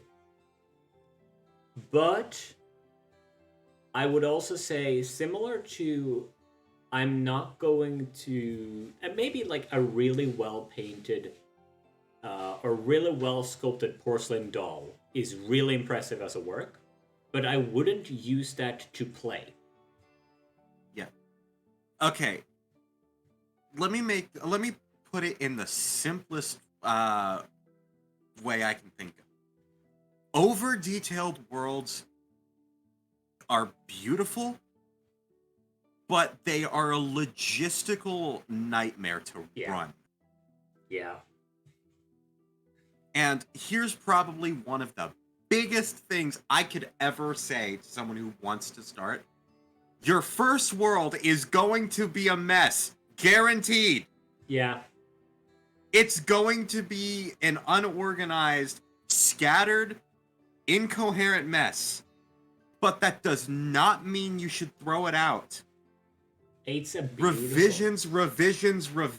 Yeah. If nothing else, keep it. And then look at it in the future and go like, yeah. Oh, nice. Like, hell, steal stuff from yourself.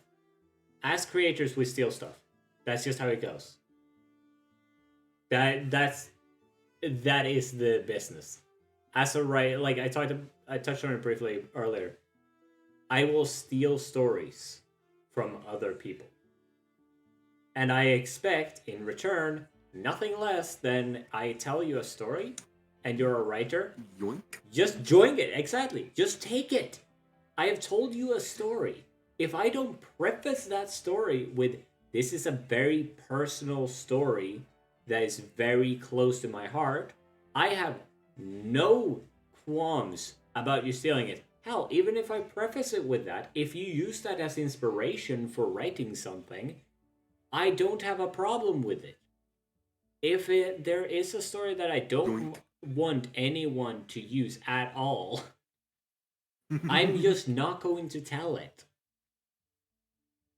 But that's not productive. That's not how you get new ideas in this world.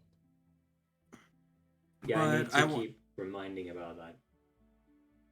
But Okay. the thing is, there's a number of different routes you can take on your first world. If it's it's going to be unorganized, it's going to be messy, it's going to have a lot of incoherencies, because you're building a world in a very unfocused way. It always starts that way, unless you're like, no offense, unless you're like a cold calculating sociopath. Also, let me use this segue. On the topic of your first world being an unorganized mess, chat. And I will address you guys as chat today. It's time for you guys to get your feet wet in world building, because this segment, Austin, could you change your background to that picture real quick? Give me a moment. It takes a sec to find it. Chat. We're going to build a world together with you guys. We're going to construct a brand new world, which means we're going to have to select how we want to build this thing. And again, you guys get to decide what we do here. We are going to, over the next hour and 10 minutes or so, we're going to be bouncing around on stuff, of course. We're going to be talking about a bunch of shit. But I want to, in this segment, build a world with you guys. We too are world builders. But we also want to share that love with you guys. So, Chant, what kind of world do you guys want to build? Do you guys want to start out with us, like all of us together, writing a character, or do we start with some form of setting? Let me hear your voices. Let me hear those tales, those stories. Also, I fucking love what Tina is saying here. From an IT perspective, I can tell many coders say, hippity hoppity, your code is now my property. As a Lua coder, I resemble that remark. I'm gonna be back in 5 for some sweet world building. Oh, hell yeah, Tina. I think Tolkien is a perfect example of that. Like, fucking most modern elves are just Tolkien elves reskinned. Like, And if they're not, people are like, they're like eating like food It's that's like not eating- that doesn't. It's like eating food that isn't what it looks like. That doesn't taste what it looks like. It's like, what the fuck is this? Yeah, it's like picking up my fucking grandma's old like metal animals. Weird analogy, I know, but she would have these tiny metal animals on a little mirror tray, and each and every time we would travel down, because this was back when I lived in Dalarna, so it was like a full day's travel down to here to visit her. And we would be down here. I would go to pick these up because, you know, I freaking love looking closer at them, and they were heavier than they looked. So each time you would lift them, but it would be a case of, oh shit, that's like, you feel the weight and it's like, huh, oh, okay, oh yeah, and then you remember it. I actually own those now. I do own those little animals now. You ruined the segue I was planning. Oh. With the freaking world building tips was partially to fucking set up a segue into what you just fucking segued into. Fuck you. Wait, did I just steal your segue? Yes, you did. Alicia, if you're watching, can you please draw me on a Segway, just driving away, and just Austin just like shaking his fist angrily? But anyway, what I was going to transition into, if I may say it, Yeah, go for is it. Go for it. Sorry. I was going to talk about the whole world building thing and how we're going to start building a world with like chat. And then one thing I was going to say is that I was going to use the advice I was giving as an affirmation that this world is not necessarily going to exactly be coherent. It's not necessarily going to exactly be all fit together perfect. You set but that up too that's- well. You set it so Huh? so well that I leapt at it. That was really well done. You were doing that really fucking well. But I was actually going to set it up in that way. But I mean, hey, the point still stands. Yeah. Like, we're going to be building a freaking world together, and it's not going to be a one-day process. No, it's gonna be the entire. This is podcast.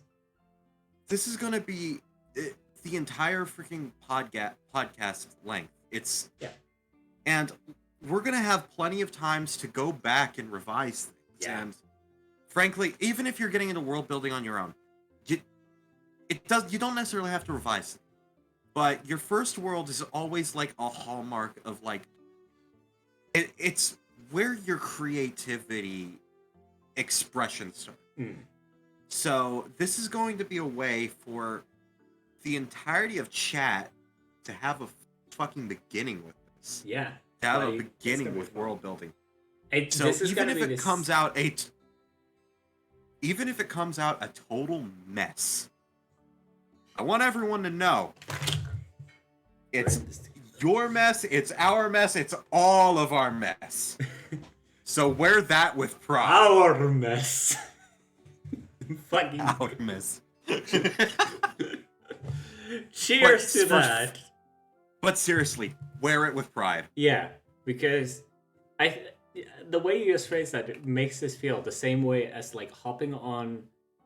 If you're hopping on now, you're hopping on the same as like hopping on a game at release. Oh shit! Oh, neat. It's like Sausage. yeah, it's like sausage. In a Sausage. Yeah, but effective. Oh, yeah. Very big cultural thing in Australia. I know one thing this is missing. I know one thing this is missing.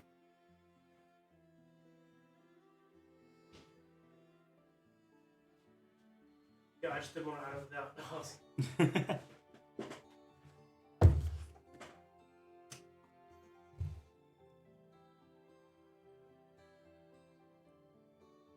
But yeah. Now we're just waiting for you guys in chat. Do you want some? there. Okay.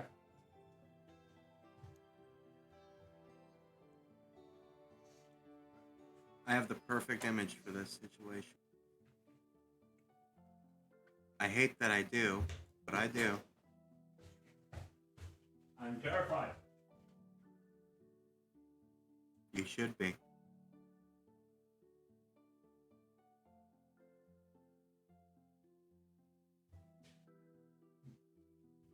Gotta find it. You know, I should sort memes into categories. Maybe. Maybe. Welcome back, Tina. Welcome back.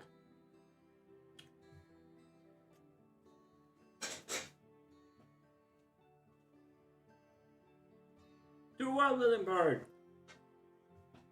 We've just been over the fact that you guys hopping on now?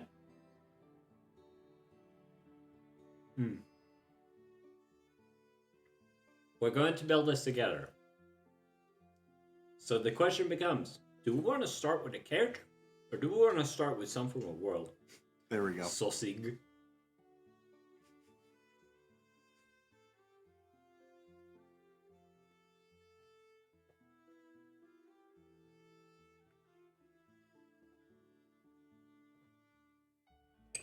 Don't worry, we'll have an entire fucking hour to start brainstorming and figure out what we want. How we Oh, want by to the way, you know, if I remember correctly, Twitch does have a podcast category. Oh, did you? I think so.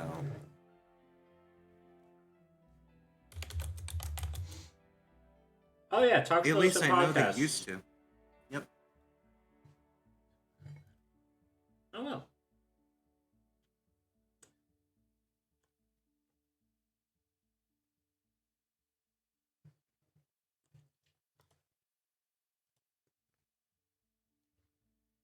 Let's see. Collaborative.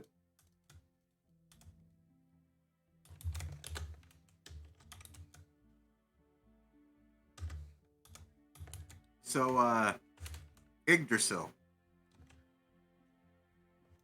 My weird tree that grows in like a weird garden. Has something weird or guiding to it. Gotta help my plant. Oh yeah, we could start with like a world tree kind of thing. Yeah. Hell yeah. So the question becomes: I'm is sorry. this- I have to change my image to this now that we're talking about trees. Okay.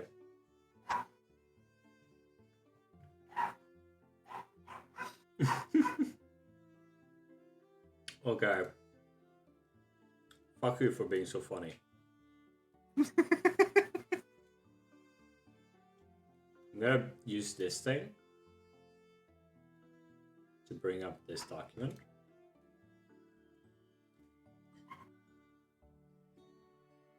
Alrighty. Mm-hmm.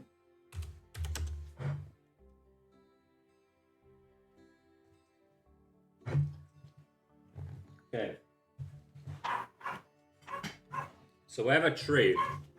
We have a central tree thing.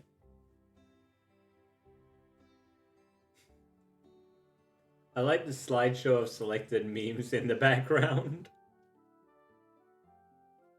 Oh. So we have a central tree. Is this like at the center of the world? What strikes me is like, is this right now in our world? Is this now? Here's an interesting question. Do I call them Tina? Yeah.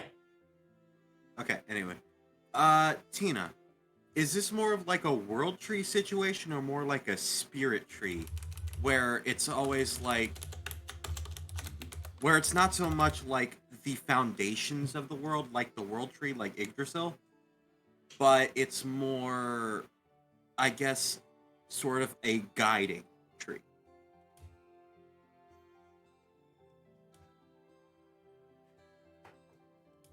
Or is it neither? Is it something else?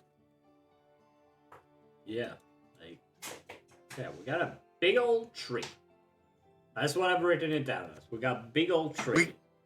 We got a lot of big old trees. Look at that oak over there.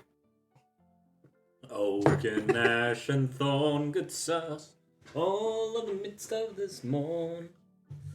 More like a spirit tree, I'd say. Maybe it has a special function, but not fundamental to the world itself. But it's story and history. Okay, so we got like a central, we got like a first location, not to do with the entire world, but we got a setting place. We got like a location. What?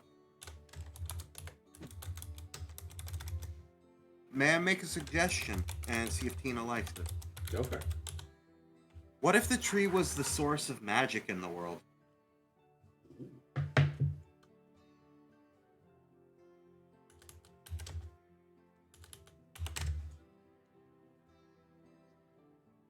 That could be cool. A spirit tree just makes me like think about where this is, and I've got this mental image of just a tree in a cave. Like you have this very large cavernous space, and then in the center you have this almost spectral. I don't looking need to thing. hear about your bedroom. No, it's not very cavernous. My bedroom. It's more, you know. Well, you know what I was Break- actually gonna say, but I was keeping it PG for Twitch. Fair, interesting. So only those who got a connection to the tree can use mat. Ooh, Yeah, that could actually be interesting.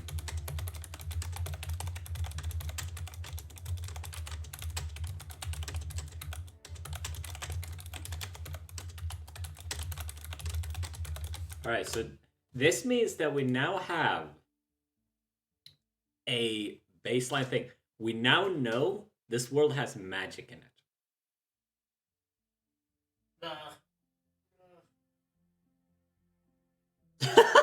It's sparkling. It's sparkling.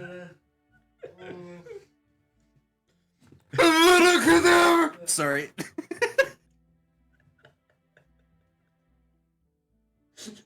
You know what you remind me of? You know when a cat, like, tastes something they really don't like? Because I really don't like sparkling water.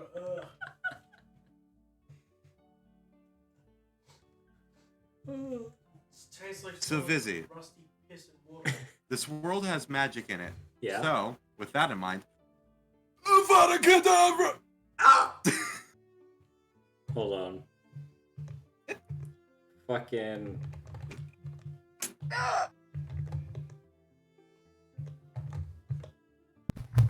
Wrong one.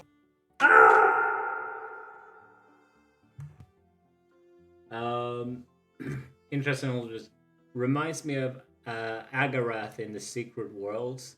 That means if empires are mighty enough, they could try to start to fight over who controls the tree. Now, that could be another thing. Now, but there's one thing we haven't addressed. Is the tree just an plant? Yeah, Or is it an actual sentient being? Is it sentient? And also, is it locked? Is it, like, thoroughly location locked? Yeah. Agarath in the Secret Worlds. Agartha. Agartha, Secret Worlds. Oh, that looks dope.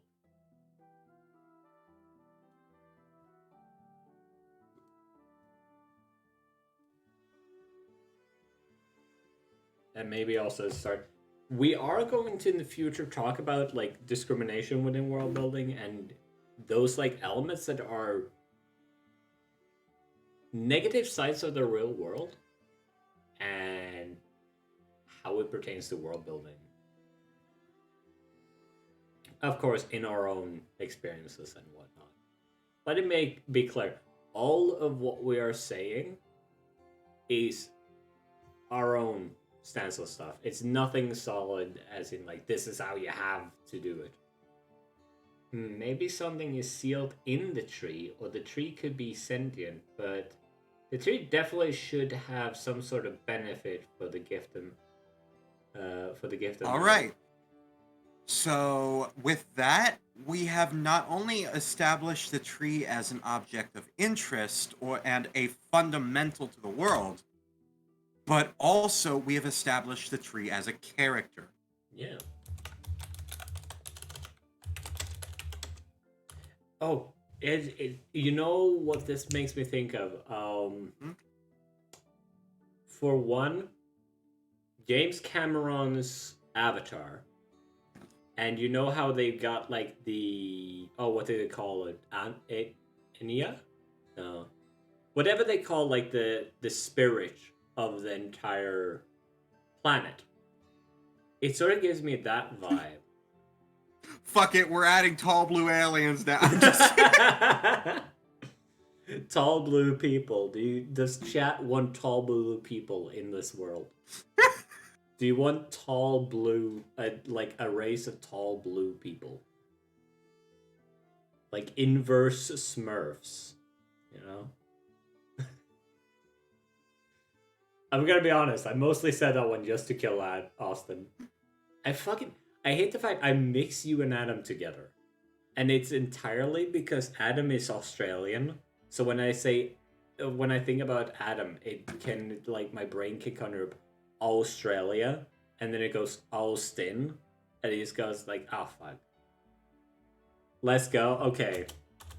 Tall blue people are a part of the world.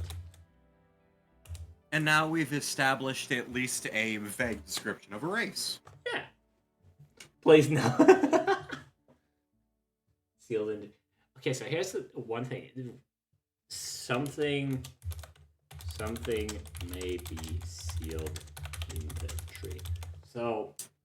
one idea could be that within the tree, maybe it has to have you have to fill some criteria, and then you can enter into the tree. And entering into the tree, you can receive a gift. Because I'm reminded of, oh, get the wood out of your ass. And your brain while you're at it.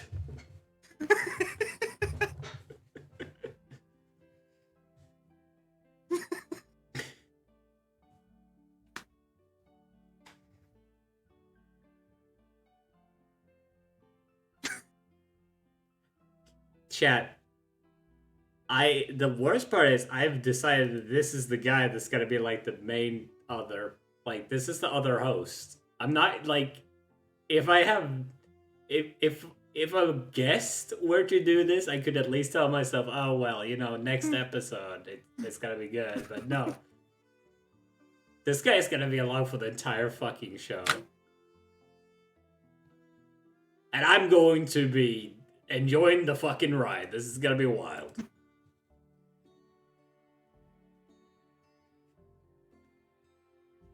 Okay, apparently people want to sleep with the tree. Do we have a fucking cult around the tree? Is there a cult that's like... I have an idea. Yeah. What if it's not necessarily a, what if it's not necessarily like a being or a spirit in the tree, but what if it was more the tree has a sealed deity? Ooh. Maybe, maybe the blue cat people are dendrophilic. Maybe the tree actually has some kind of seduction. Is the chat just wanting to make this world want to fuck the tree now? Is this what we've come to? At this point, you're gonna have a hairball from my bed. That just came out of my I'm about to have a new Yeah, friend, so and his we're- name is Woody. God fucking damn it! I mean, look, here's the thing. I'm not surprised that my chat, of all places, is the place where this is happening. I'm not surprised. I'm merely observing. I'm merely observing a trend. And that trend is that my chat horny. Enough fucking around with the tree. Yeah, I've noticed that's what's going on. I've had my fun. But you pull the open internet true. Okay, you know what? Let's like the tree. Let me put like in quotation mark. Oh, but I was thinking about this, like, there's an anime currently airing that Ebra made me watch, which is called, I was reincarnated as the villainess, so I'm taming the final boss. In this anime, the main character has this power where she can pull like a sword out of her chest. Like there comes like a glowing light, she pulls out a sword, right? Maybe Raiden some. Shogun. Yeah, pretty much. But this lady, you know, doesn't just pull it out of her boobs. She at least gets it light. Wait, does she? I've not played enough Genshin to know. But yeah, maybe like the tree can bestow some power, and that's why like nations would fight over it. Like Tina said earlier, like maybe something sealed in a tree that could be sentient, but the tree definitely should have some sort of benefit. Maybe they even start some discord. If empires are mighty enough, they could try to start fighting over who controls the tree. Like maybe empires want like control over where the tree is, because if you control the tree, you can try to get a person who the tree accepts and who can then be given the gift from the tree. I had an Whatever idea.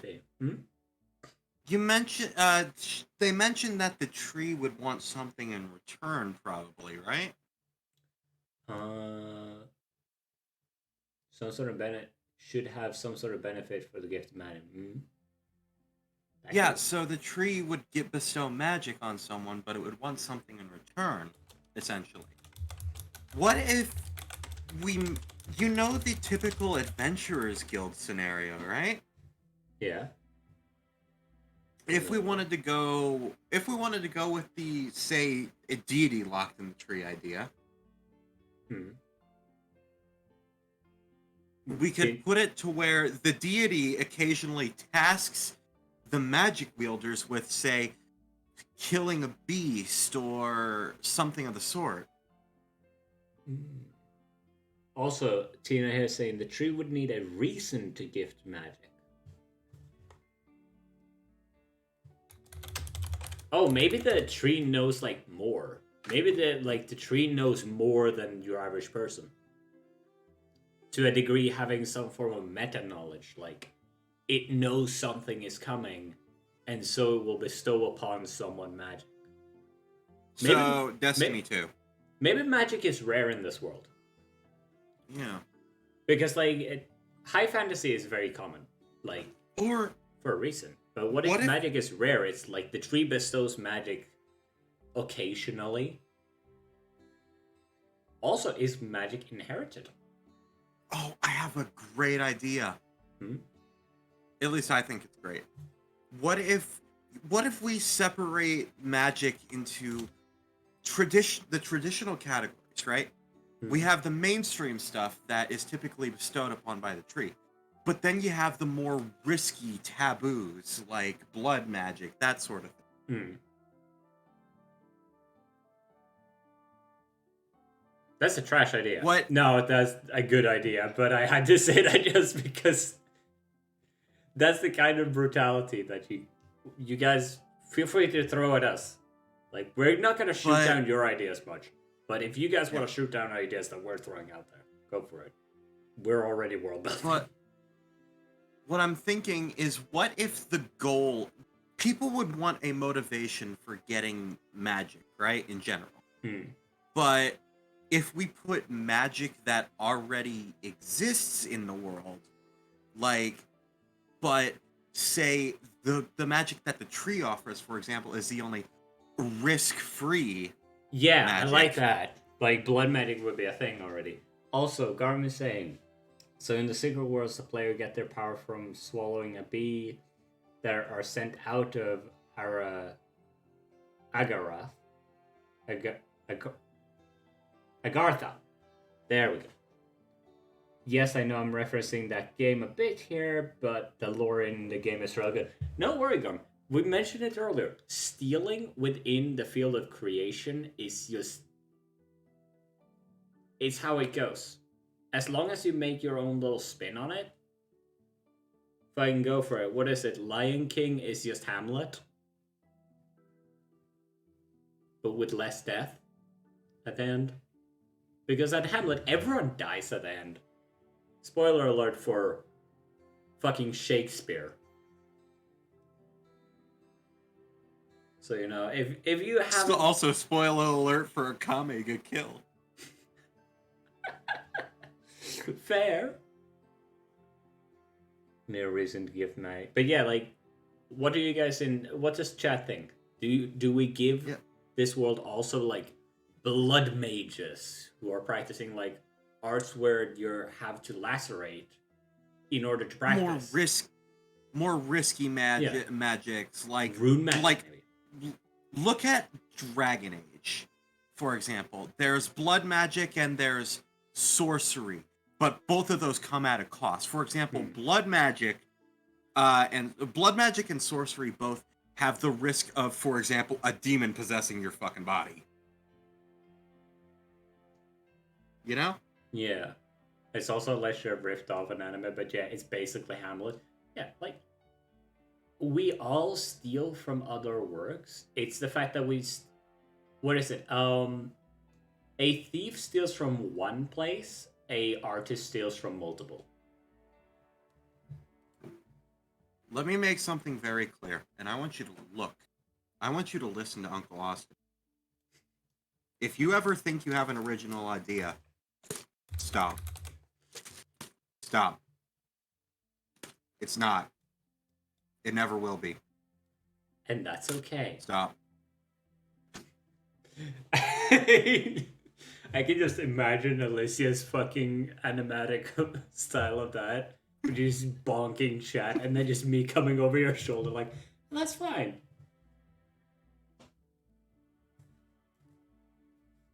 That's a good idea to counter the tree, I think, and not give it a monopoly of power. Yeah, that's all right. Let's toss in there. There. Yeah, is... because you go on. Because my thought is that, like, yeah, that's another good point. Like, the tree, like, making it the only, like, source of magic in the world and making it a sentient being could lead to some complications. Like, for example, what if the tree has ulterior motives, you know? How are people going to defend themselves? You have magic wielders who are fighting against normal humans, you know?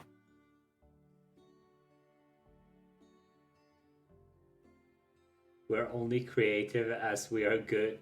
We're only as creative as we are good at obscuring our references. Yeah. What I'm trying to say is that it's good to have diversity when it comes to, like, stuff like this, because if you center, like, something as pivotal in a world's, like, lore, you can say it's not pivotal to a degree in different worlds, but at the end of the day, magic is magic. If it comes from one source, it's a very pivotal it's very much, force. I think we definitely want to have some form of a historical event where, like, there was some empire or something that controlled the tree and could send only people from their nation to go to attempt to receive a blessing from the tree. And then we have, like, a force of outsiders who use the riskier magic to besiege this. Yeah, I kind of like the thought of... Okay, wait. Tina saying, maybe the tree has roots deep underground and they are sentients of themselves and fight the upper tree because they can stand in the light of the sun, and the underground roots are some source of evil magic. Ooh, that's a cool one. I like that. That's a shitty idea because Vizzy read it.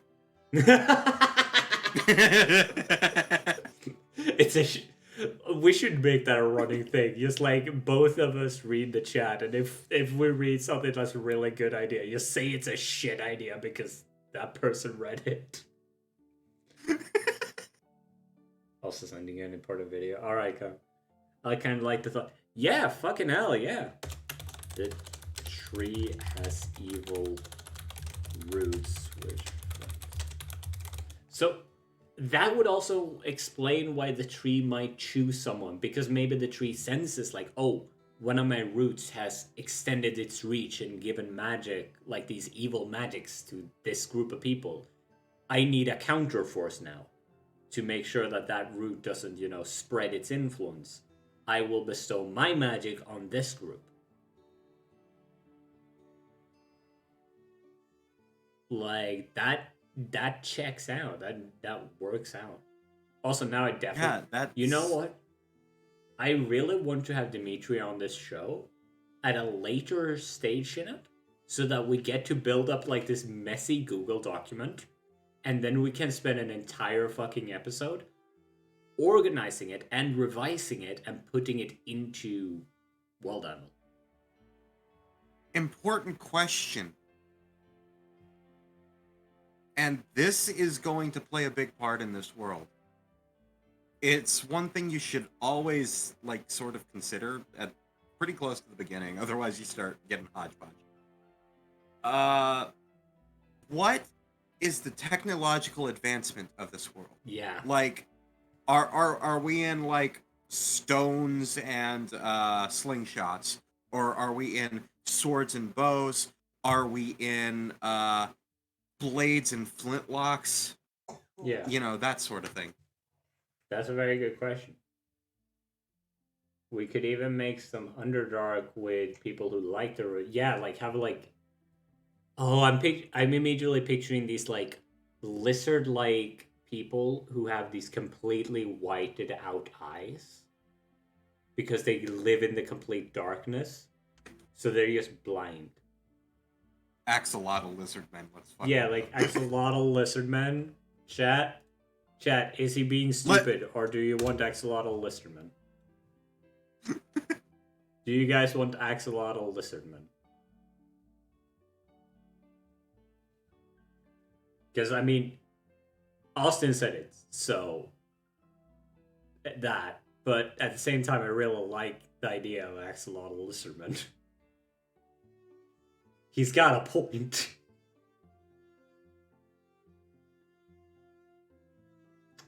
I like what he's cooking. I like what this man is cooking. Hell yes, why gotta have enhanced regen though? They gotta have advanced regen? Alright.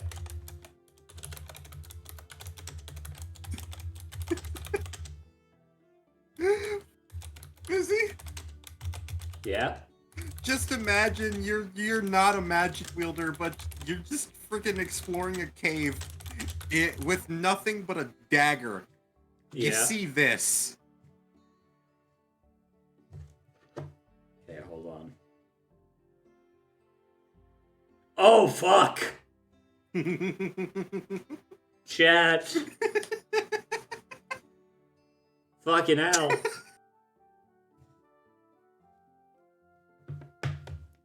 It's weird because my world has comparable technology level between the 13th and threads of the 19th century.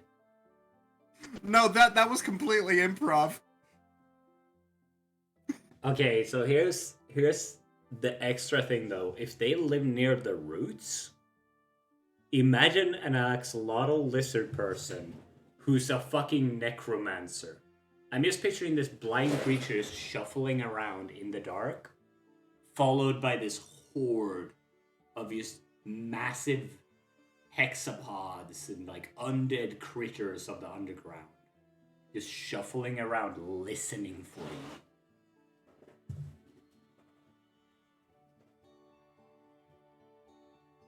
Some tech should be there, but maybe magic made some inventions useless because magic could do it better.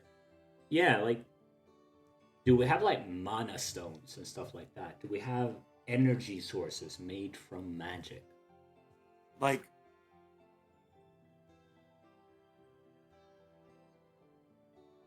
Also, Garma, like, let's face it, sometimes you just want the fashion of a different age. oh, I'm sorry. Now I'm just picturing an adventurer exploring a dark cave with their lantern. They see a tiny axolotl head just sticking out of the water in like a cave, right? Yeah. And then all of a sudden they're like, "Oh, it's so cute!" And then the fucking axolotl comes out. It's just this fucking buff motherfucker, and it just punches them. You're going to Detroit. Get fucking no-clip through the world. Maybe there are even some very rare magic tools that are given by the tree/roots. Ooh. What if Maybe there's a... Oh! Ooh, can I pitch an idea? Yeah, pitch it. What if there is actually like a black market that actually steals the roots and limbs of the tree and uses them for weapon forging? Oh. Wait, what if we... Okay, so here's a question. What if we put, like, a different species underground as well, and we pit them against axolotls? One group that uses Fish. the roots.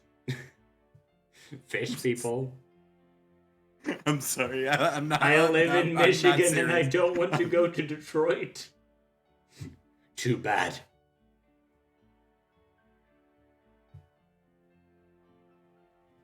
Mushroom people? Mushroom people, that's cool. Ooh. Oh! Oh! I had an awesome idea. What if we turn this into a full-on... What if we turn that section of it into like a full-on like warring factions of Yes. like humanoid versions of like actual things that live in like dark caves and deep under the sea.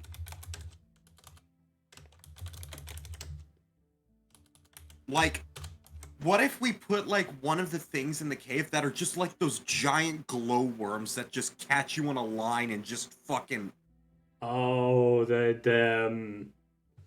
oh, what are they called? Anglerfish? no. There I don't know if you've seen this, but in caves there's these worms, right? They're bioluminescent. They're called glowworms, right? Oh shit, those look amazing. Now, how they work is they basically have these bits of saliva or mucus that are dangling down.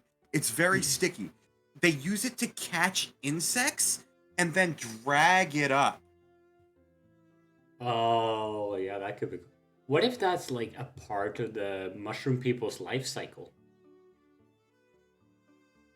Imagine, like, I'm picturing, like, we could give these mushrooms like a life cycle of you have like your moving around ones, and then maybe either they start out as like these hanging things, or maybe when they grow old, they simply climb up the walls, climb to the ceiling, they get themselves stuck in, and then from their back sprouts these long tendrils.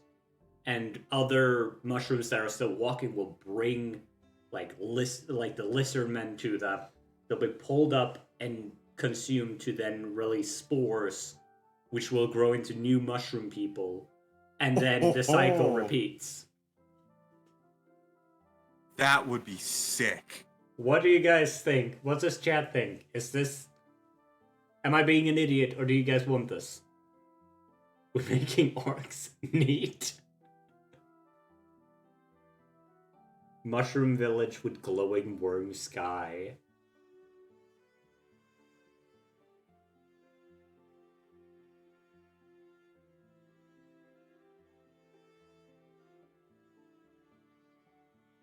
Important questions. Are the mushroom people self-sustaining or are they parasites? That's a good question. I was thinking earlier, like, Why not both? Yeah. I was thinking earlier also, what if like the way they get away with taking away from the roots is maybe they dig into it and thus they like pry loose bits. Cordyceps Yeah, what time. I was thinking is why not both? Why do we have to completely restrict it to like one or the other? What if they can do either or, but one is preferred? What if they prefer and thrive better on the parasitic route, but what if to a degree they can sustain themselves?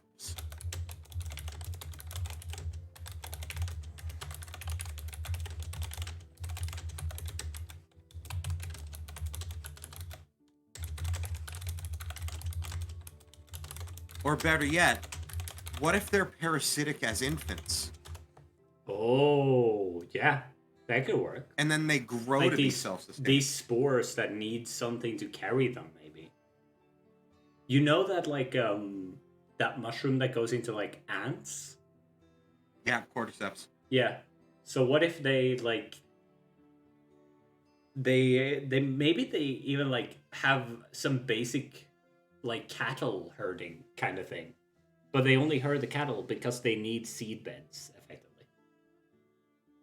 Maybe they are humanoids, but they get some special power depending on the host they control. So more diverse abilities. Oh, I totally haven't made a fucking race that similarly does that. Totally not. Nope. I promise. And it's totally not the edgiest race I've ever thought of. Nope. look, we're Nope. talking about Nope. mind control and parasites. Of course, the edgy ones are gonna show up. Yeah, no, our tribe is totally not parasitic one. Trust us. Oh, the disappearances? Well, it's easy to get lost in these caves now. Come on in. We have some soup for you. We have some lovely, lovely soup.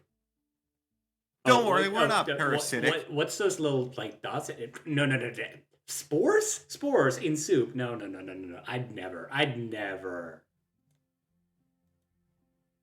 eat the Don't soup. worry, we're not parasitic.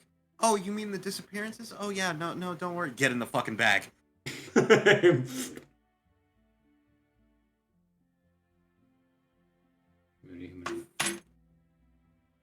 Also, you could have like infighting among these mushrooms because if they live near the roots, hell, you could have. Oh wait, if both these groups live near the roots, what if you got an uneasy alliance between axolotl people and mushroom people because both of them have like this mushroom people tribe under a different root that gives a different power that both of them are getting encroached on by, and so there's this uneasy alliance that forms and they attack that.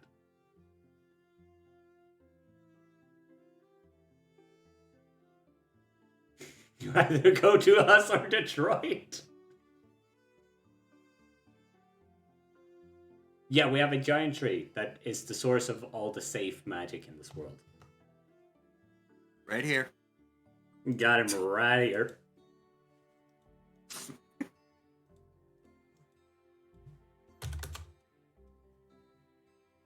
Do we have a squirrel messenger?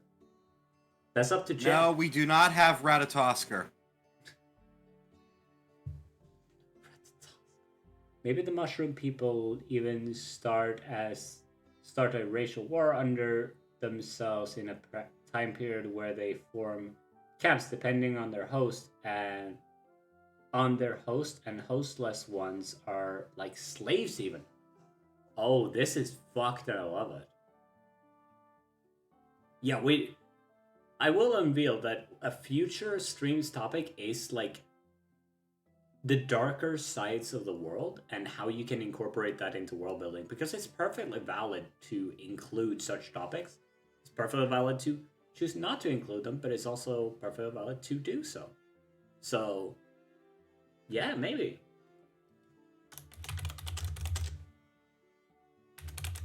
Now, these caves, like these underground systems, we want them diverse, right? Probably.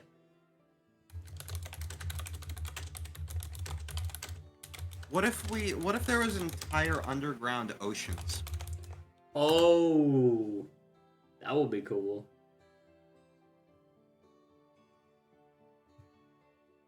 And hello, Barry. Do you guys want underground oceans?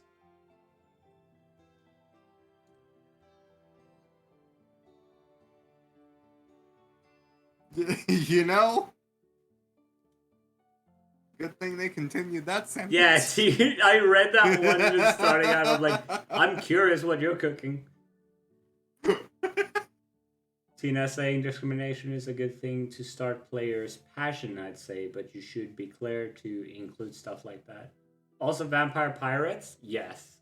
Underground oceans with vampire pirates, okay. Cave of Thieves.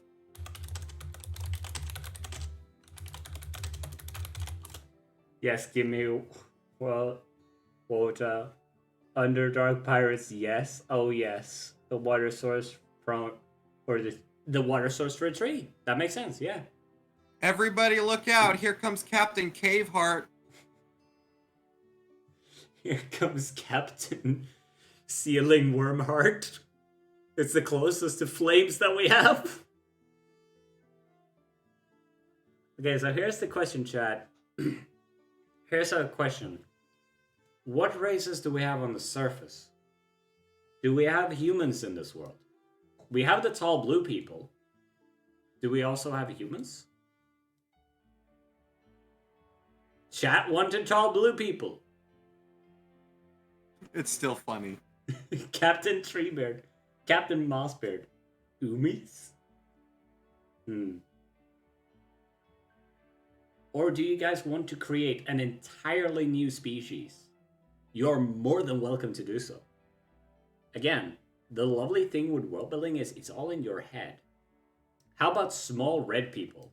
Alright, small red people. Are you seriously creating red versus blue? It's red versus red, and blue versus blue. It's I against I and me against you. Allow me to introduce you to the tall blue people. Their favorite game is Battleship.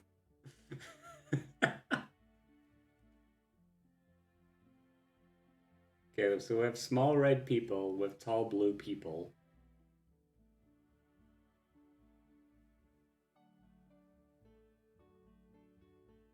Do we have average sized purple people then? Medium purple people? Appears so. Same brain cell.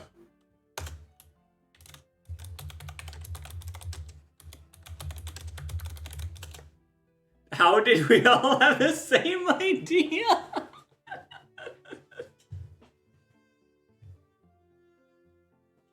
We all shared one brain cell.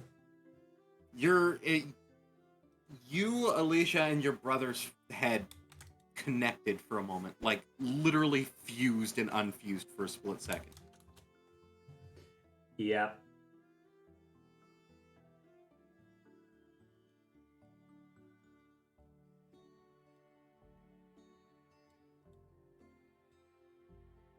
Great minds think alike. We all shared one brain cell. Whose? I don't know. Hey, let's do a bunch of yellow people dressed in IKEA uniforms. No faces. But they're gonna have some proportions oversized and some undersized. In this case, the German version of that saying might work better.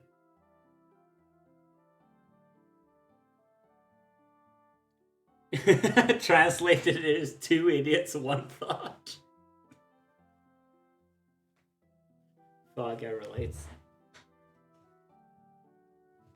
So, where do we build the infinite IKEA? Like, if you want an infinite IKEA thing, we can totally have. I literally just suggested the infinite IKEA employees visit. You missed it. No, I picked up on it. I just ignored it. I just chose not to acknowledge it. I feel like humans are kind of. I vote that the tree has a foot fetish. Chat, it's up to you guys. At the end of the day, you guys call the shots on this. And there's kind of a staple. Maybe find a way to incorporate them in a way other than typical warring nation states. Pocket dimension, the IKEA backrooms. No. The one has a one now. For once, chat didn't leap on your idea. For the first time, Austin said something and chat didn't immediately go, yes. The IKEA bathrooms. Okay, so are we just saying that if you use magic the wrong way, you get thrown into the infinite IKEA?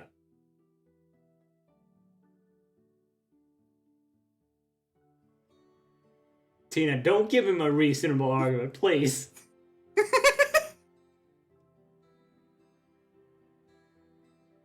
Okay, so... I can't tell what Garm is saying yes to.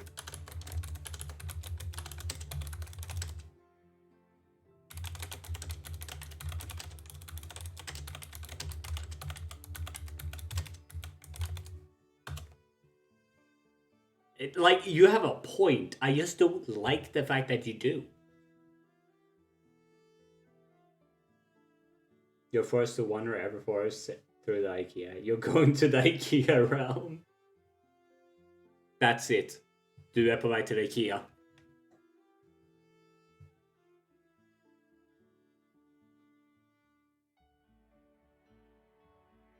Can it be like a Middle Ages style IKEA? Yeah, Like- I'd say like we just make it like a... Instead of fluorescent lights, it's just a bunch of hanging chandeliers. I love this. I love the medieval IKEA idea. Death is just an IKEA employee. I love... Alicia, could you please like help us design Death? Like, take your classic Grim Reaper, but make him clearly an IKEA employee. Are we gonna get our first like deity, aside from the tree?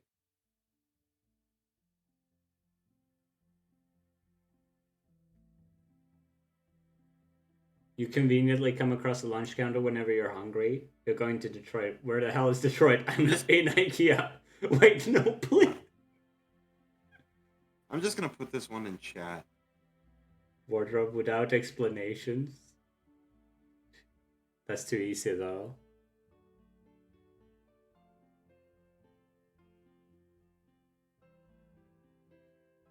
I like this idea. I want to make this a thing now. I want to make leather blowhigh a thing.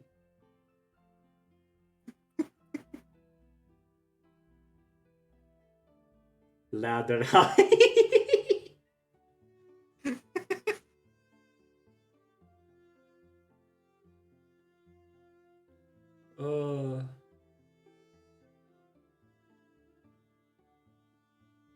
Also, chat.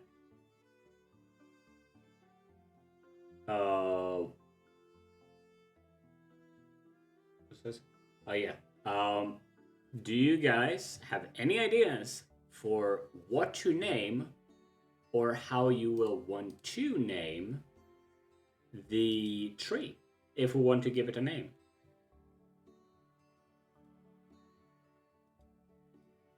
Yeah, your camera died, by the way, Austin. I know. Shut up, God. Mother Dearest? Mother Dearest is a good name. Yeah, I'm gonna turn off my camera for now anyway. I'm starting to not be able to hold up the Facial expressions. Yeah. I honestly like the idea. Like, look, Mother Dearest, we just figure out a different language to say that in, and it's gonna sound amazing. Also, you're part of chat, and chat gets priority in terms of ideas being okay. But here's the thing. What if we take, like, Mother Dearest? Are the roots then Mother's feet? Chat, you're not getting your MILF feet. You're not gonna get MILF feet out of this. That's why you use a dead language, Alicia. That's why I use Latin. What about that? Primus Madeira. Chat, what do you guys think? Primus Madeira?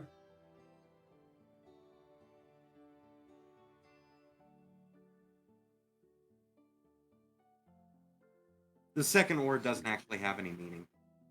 So. But it sounds similar to like It's a mom, like a word for mother. Yeah, like the second word is just a random name, basically. I came up with.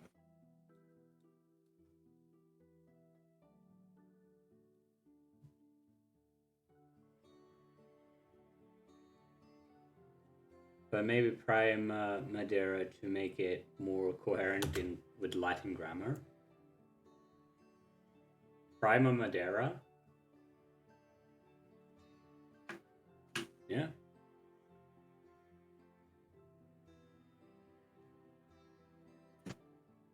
So Prima Madeira. That does in the name of Prima Madeira, we must seek out the wisdom of Prima Madeira. We shall reclaim Prima Madeira. Yeah, this works. I am going to fuck Prima Madeira! No, Austin, stop! No! Don't stick your wood in the wood! So I can call the tree Mommy. By Madeira, you're stupid. Yeah, it works.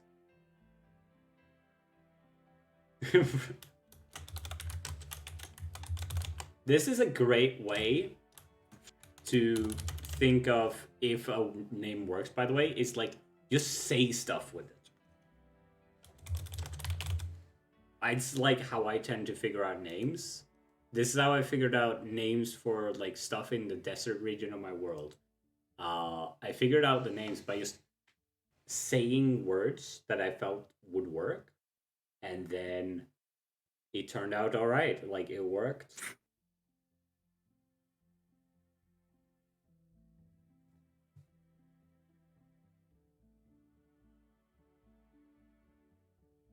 And it's a sap from the tree referred to as mommy's milk. Dear Madeira, please grant me strength to deal with these idiots. From Madeira, I require.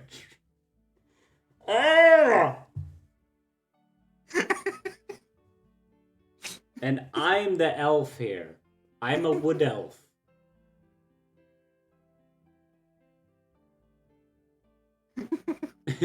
Why is Chad horny for a damn tree?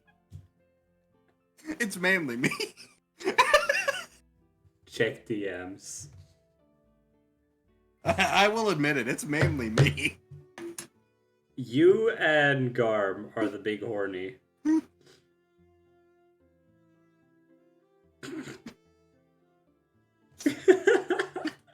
Chat.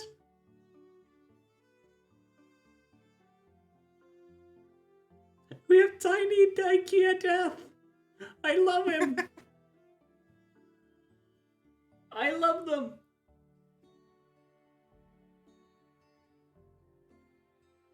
Alicia, you are an absolute gem.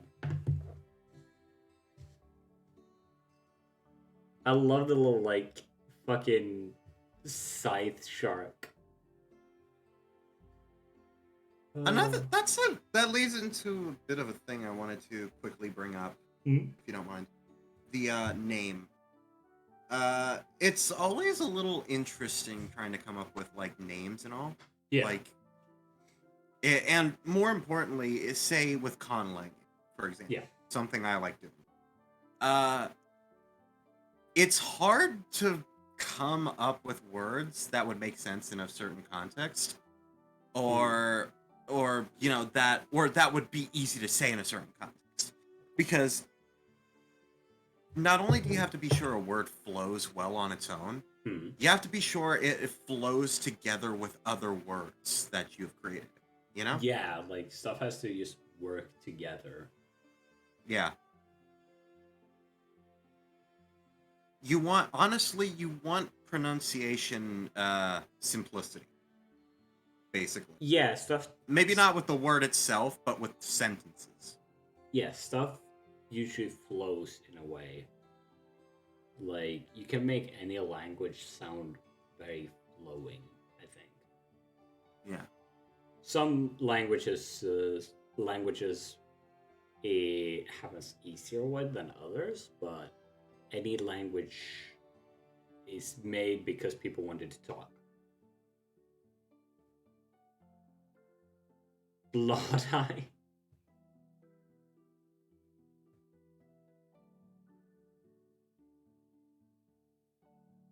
Krekerhak. Maybe the roots are permica. Permica would be derived from Latin word for rotten, and mada is abbreviation of Madeira.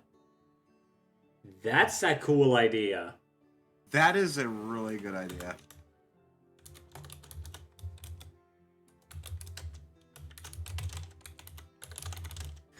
And now we've kind of, at least to a degree, established that there is at least a language that is at least cousin to Latin in this world. And now we can just start stealing Latin words everywhere.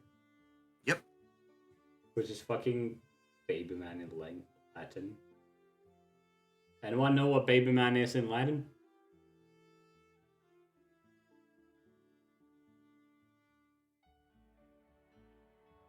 Do the roots form pillars in the underground sea that islands, potentially man-made, form around?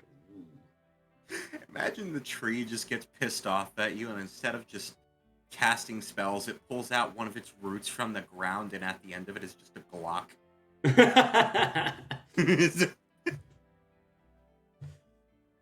I'm trying to figure out a way to rhyme this. No, that's definitely not right. You guys have been too horny for the tree. One rhyme that I came up with was mess with a trunk and you get the spunk, which Oh, is no. nothing to do with guns. You came to the wrong hood and messed with the wrong wood. It lifts a normal sized baseball bat and box you with it. Not a gun. It's a mother after all. It's terrible.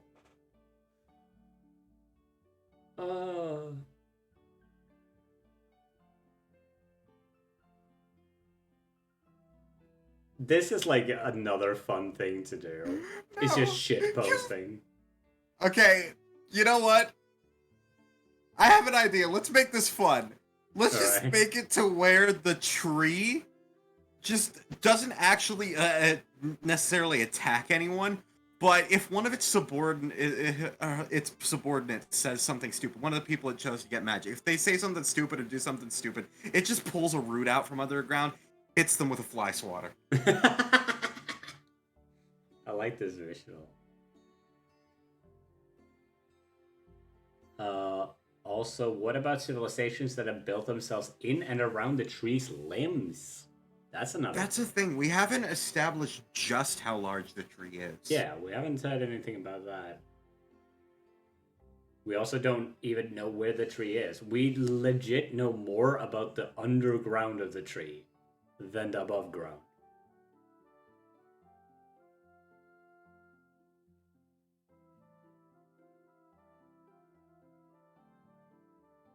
Oh, if the tree is large enough for this, though, I thought of a good civilization idea. In the trees, like upper branches where all the leaves are, what about praying mantis people? Oh, chat. Chat. Do you want praying mantis people?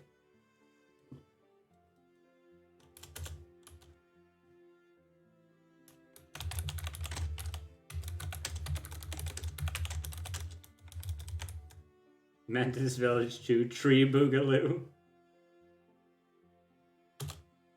Like thinking about Wookiees from Star Wars. So what if they live in like Wookiee style buildings? What if we borrow like the Wookiee architecture and you put that and you accommodate it for some matriarchy? Can we please have a warrior matriarchy? Are we making the praying mantis a warrior matriarchy? Is that what you guys want?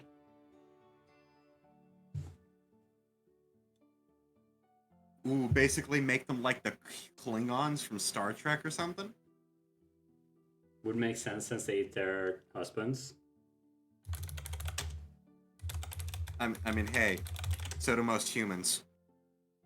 I mean, I'm not sure eating the sausage in that way counts, but okay. Oh no, I'm talking about their souls. Ah.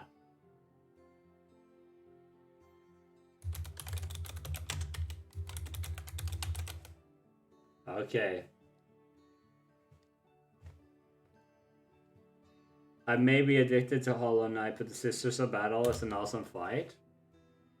I mean, that's fair. Again. What if there's multiple? What if they're in the trees, like in the upper trees? There's like multiple like mantis groups, and there's also other insect groups. I like this idea. Personally. Like, it could also be fun if we have like an area where there's a lot of harmony going on, because we have one area where it's like a lot war in heaven. Okay, I was about to suggest this would be where we had peace, but that is fair. If we have battle here, we can call it. Babe, it's 3 a.m. time for your beheading. Yes, hon.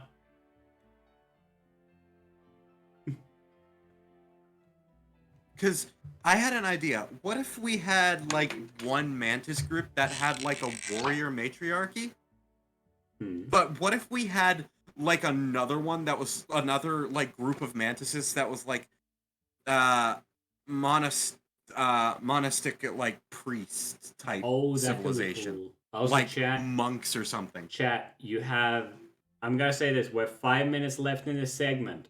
You guys will get 5 minutes to throw as many ideas at us as possible. Just throw them at us. We'll write them down, and we'll use them to start out next time.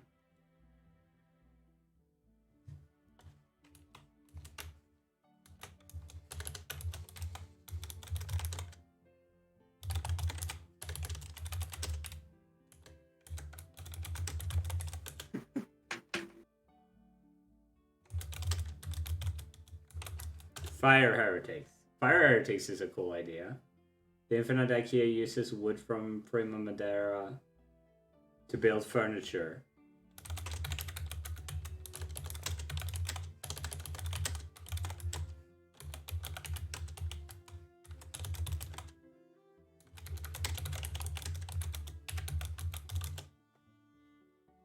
It doesn't like the warring over its power, but but isn't able to stop it.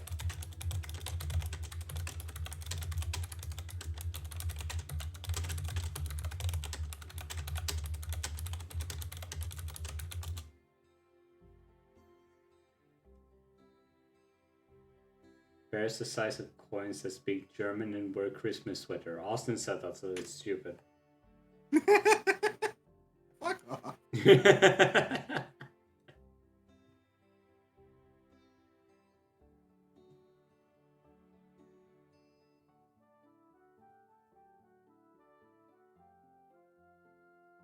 Rats and teddy bear suits are librarians, or teddy bears and rat suits are librarians. So quiet, quiet, please. Austin said it, visit Reddit, so it's double stupid.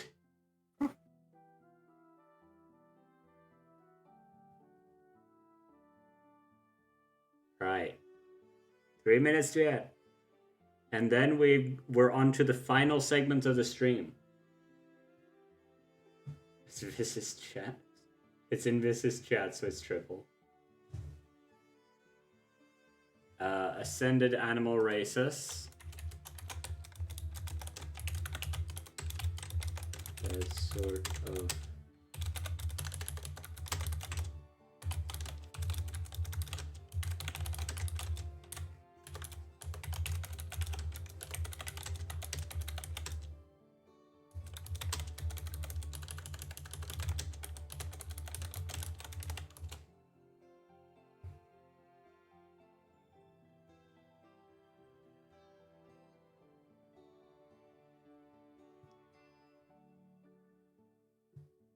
Direville beyond their programmer started humble dwelling village.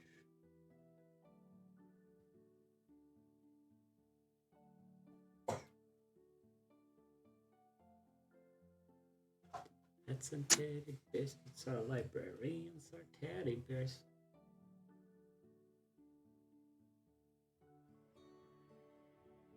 So Minecraft.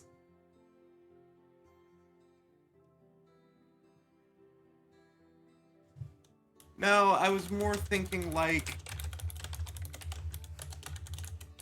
I wasn't thinking like more so much iron golems. I was thinking more like, you know, stone golems or, you know, there's that one anime with the humanoid golem that finds the human child in a world full of monsters and tries to get the human child to other humans.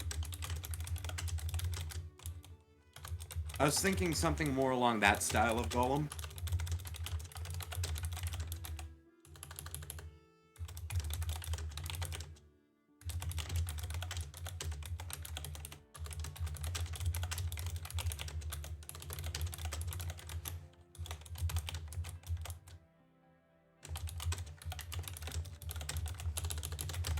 I like this idea, Tino.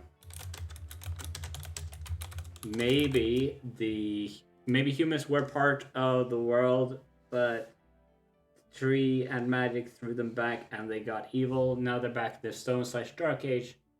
Megatech race. Alright, that's it. Time's up. Alright. Chat. We're now on to the final thing. I'm gonna give you guys... We're gonna do a quick 3-minute ad. And then we're on to the final thing.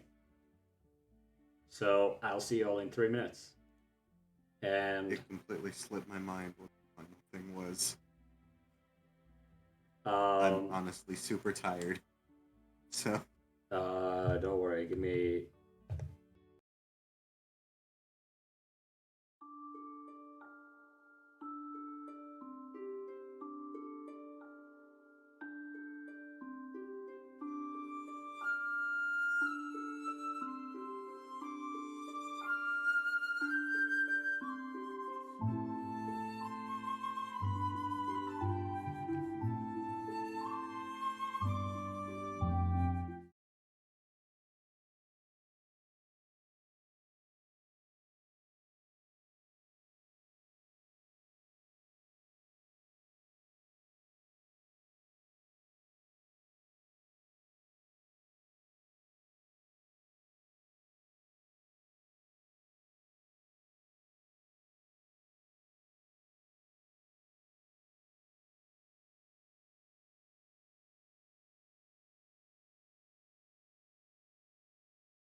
Oh, I didn't unmute. Okay.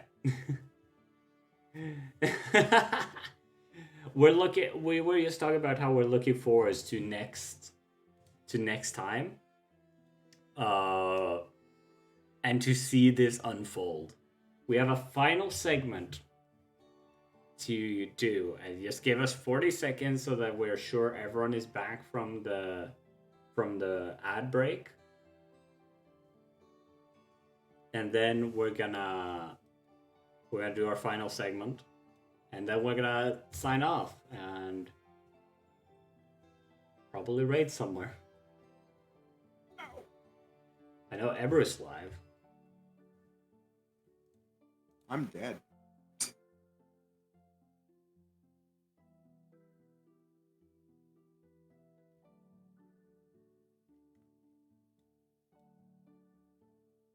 I'm here. All right.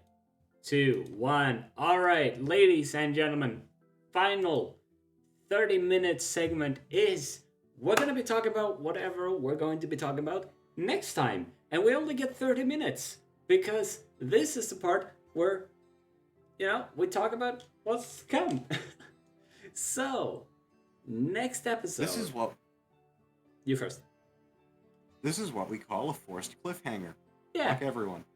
We're also going to be suffering. Don't worry, Chad. We'll also be suffering because we want to talk about this shit. But yeah, so basically, next time we're going to be talking about roleplayability within your world. Do you make it very roleplayable, or do you make it more as just like a place? So, Austin. As well as benefits of roleplay and all of that. Like, because your world is built on roleplay. And the same with mine, honestly. I've got so many stories. I wouldn't necessarily say it's built on roleplay, but it is built with roleplay as...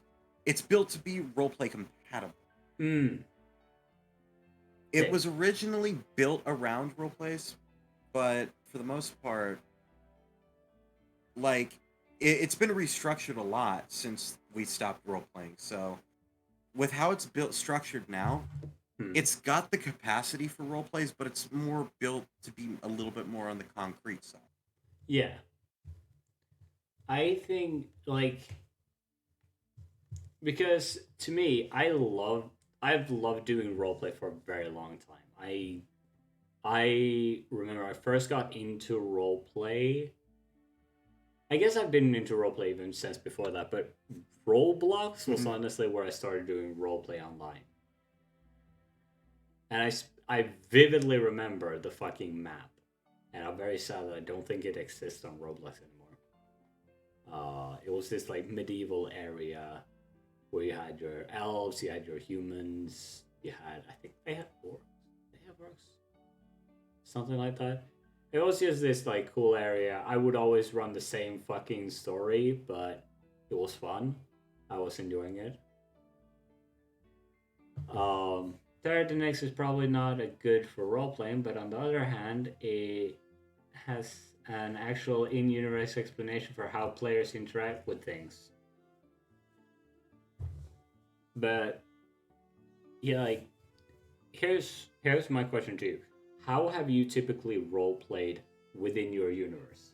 What has been your typical like way to role play? It was primarily through text role plays. Same.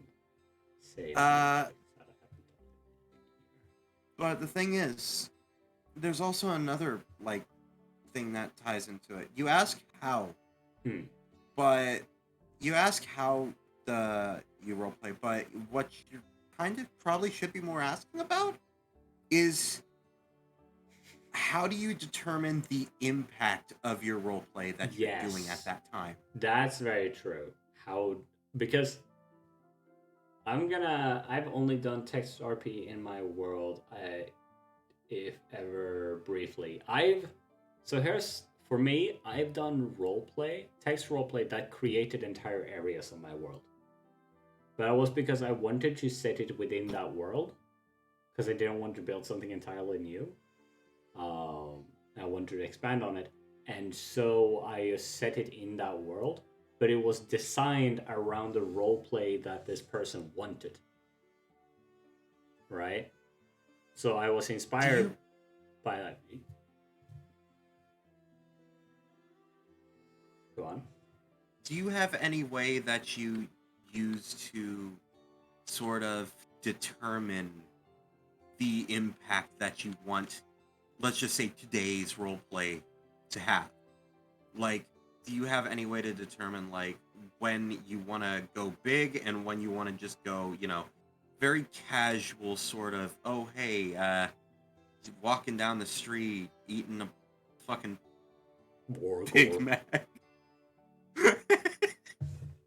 That's it. Chat, this is gonna be the final episode, by the way. This is gonna be this is the first and final episode. Yeah, just so you're all aware, like him being a fucking idiot, that I can forgive. But bringing up the fucking Big Mac? Seriously? In front of my skull goblet?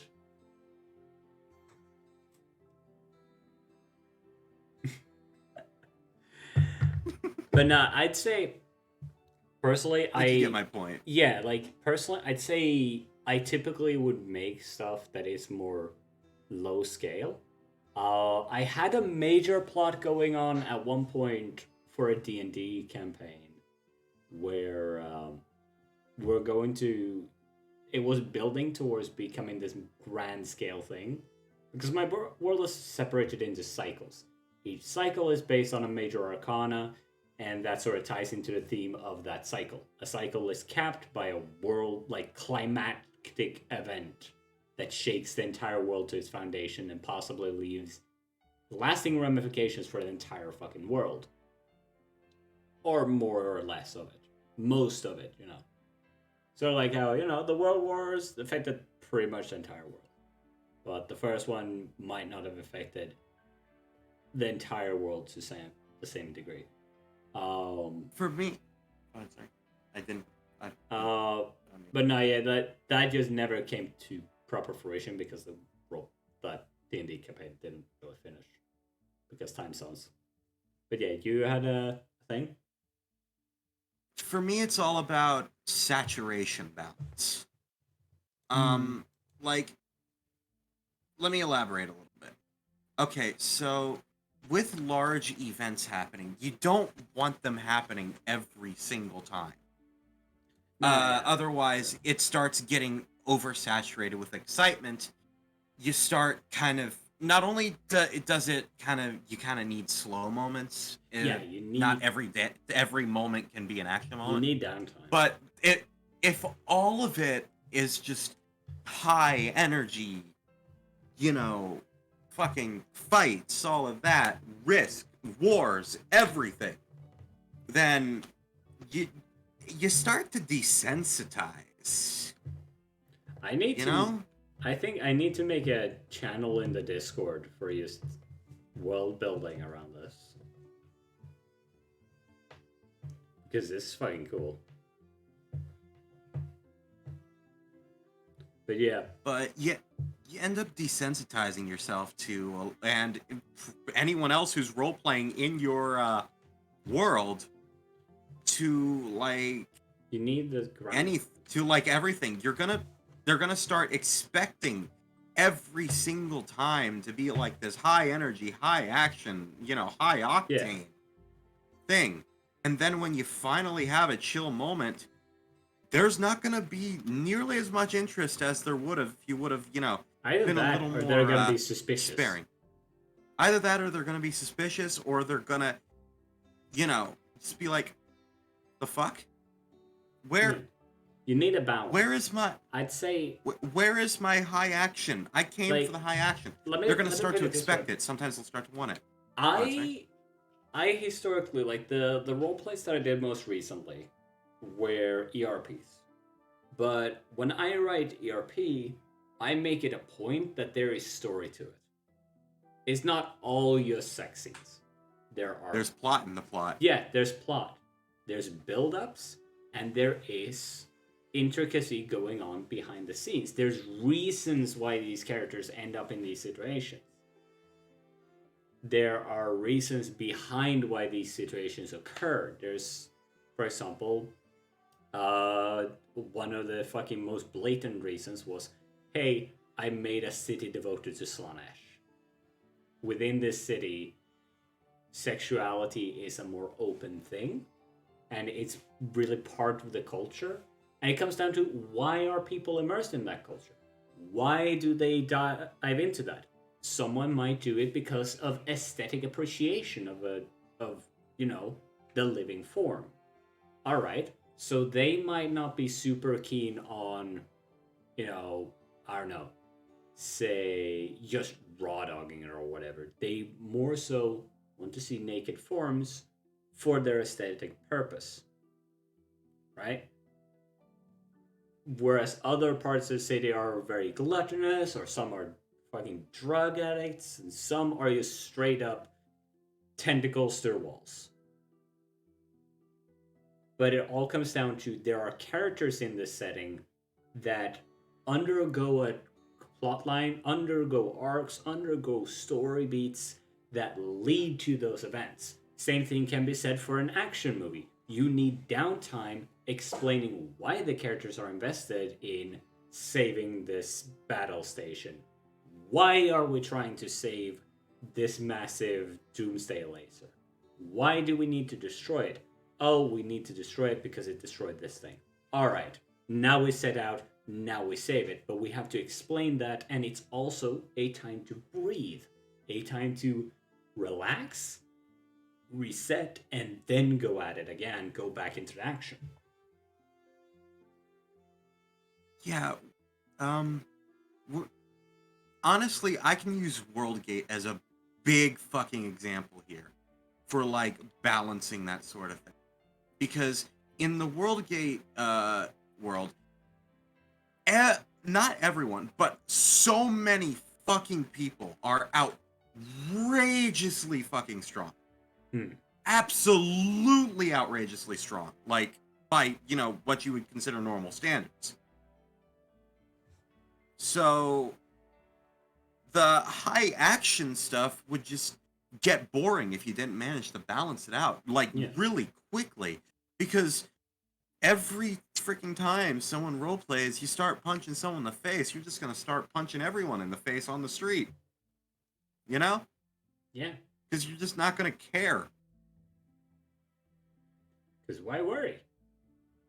Yeah, why worry? Like, this is why, like, I try to keep the high energy moments very spread apart, or if they're like, if it needs to be back to back, I try and make it a part of one singular storyline in that world. Like, for example, say fighting in a war, obviously you're not gonna have, like, you're gonna have more high octane moments, you know? Like, there's obviously gonna be rest points in between, but you're gonna be like, oh, hey, I need to give this my all. I think Timus makes an interesting point here, though. Gundam is usually more about politics than battle, which is a neat thing. Like, even in if a setting is all about the war, you can also have like downtime where it's not high octane, but there's still high tension. Yeah, of course. You can have high tension moments without high octane moments. I just remembered a thing. All right. Yeah. That City of Slanesh thing, that entire storyline, you know what one segment of it was? It was straight up, because the basic plot line was the character, the other person I was role playing with, her character would go to the city because she was looking for a job. She's this bard character, she's trying to perform. But she got a job from one person who's this keeper of giant scorpions. He legit just hired her to soothe the scorpions, and that's what she did. She went to the pens, she played music for these creatures, and it gave me a chance to explore, okay, how do you ride giant scorpions? How do you calm them? What are the signals that you do? And what are the customs? What do you do in order to make sure this scorpion knows you're not dangerous? How do you make sure it knows you're not food? And there was this entire segment in something that was set up as an ERP with in mind erotic scenes was like one of the major purposes of this entire roleplay. There were scenes of just expanding on the world. And that's the important thing, like balance stuff out. Just tangent of an entire plot line was just her going and learning more about giant scorpions, which in this part of the world are mounts. I like when I do these sorts of things, especially like the really like more, downtime moments. Even then, I sometimes like to sprinkle little bits of slight hints at high energy moments, but not quite getting there. You know? Yeah, foreshadowing. Like, yeah. Like, and it's not just that. Not everything has to be combat or chilling out or politics. Like, in the Worldgate, I'm gonna pause you for just one moment and say, yeah? Tina, don't worry. No, she did not fuck the scorpions. I would. I wouldn't put it past this person.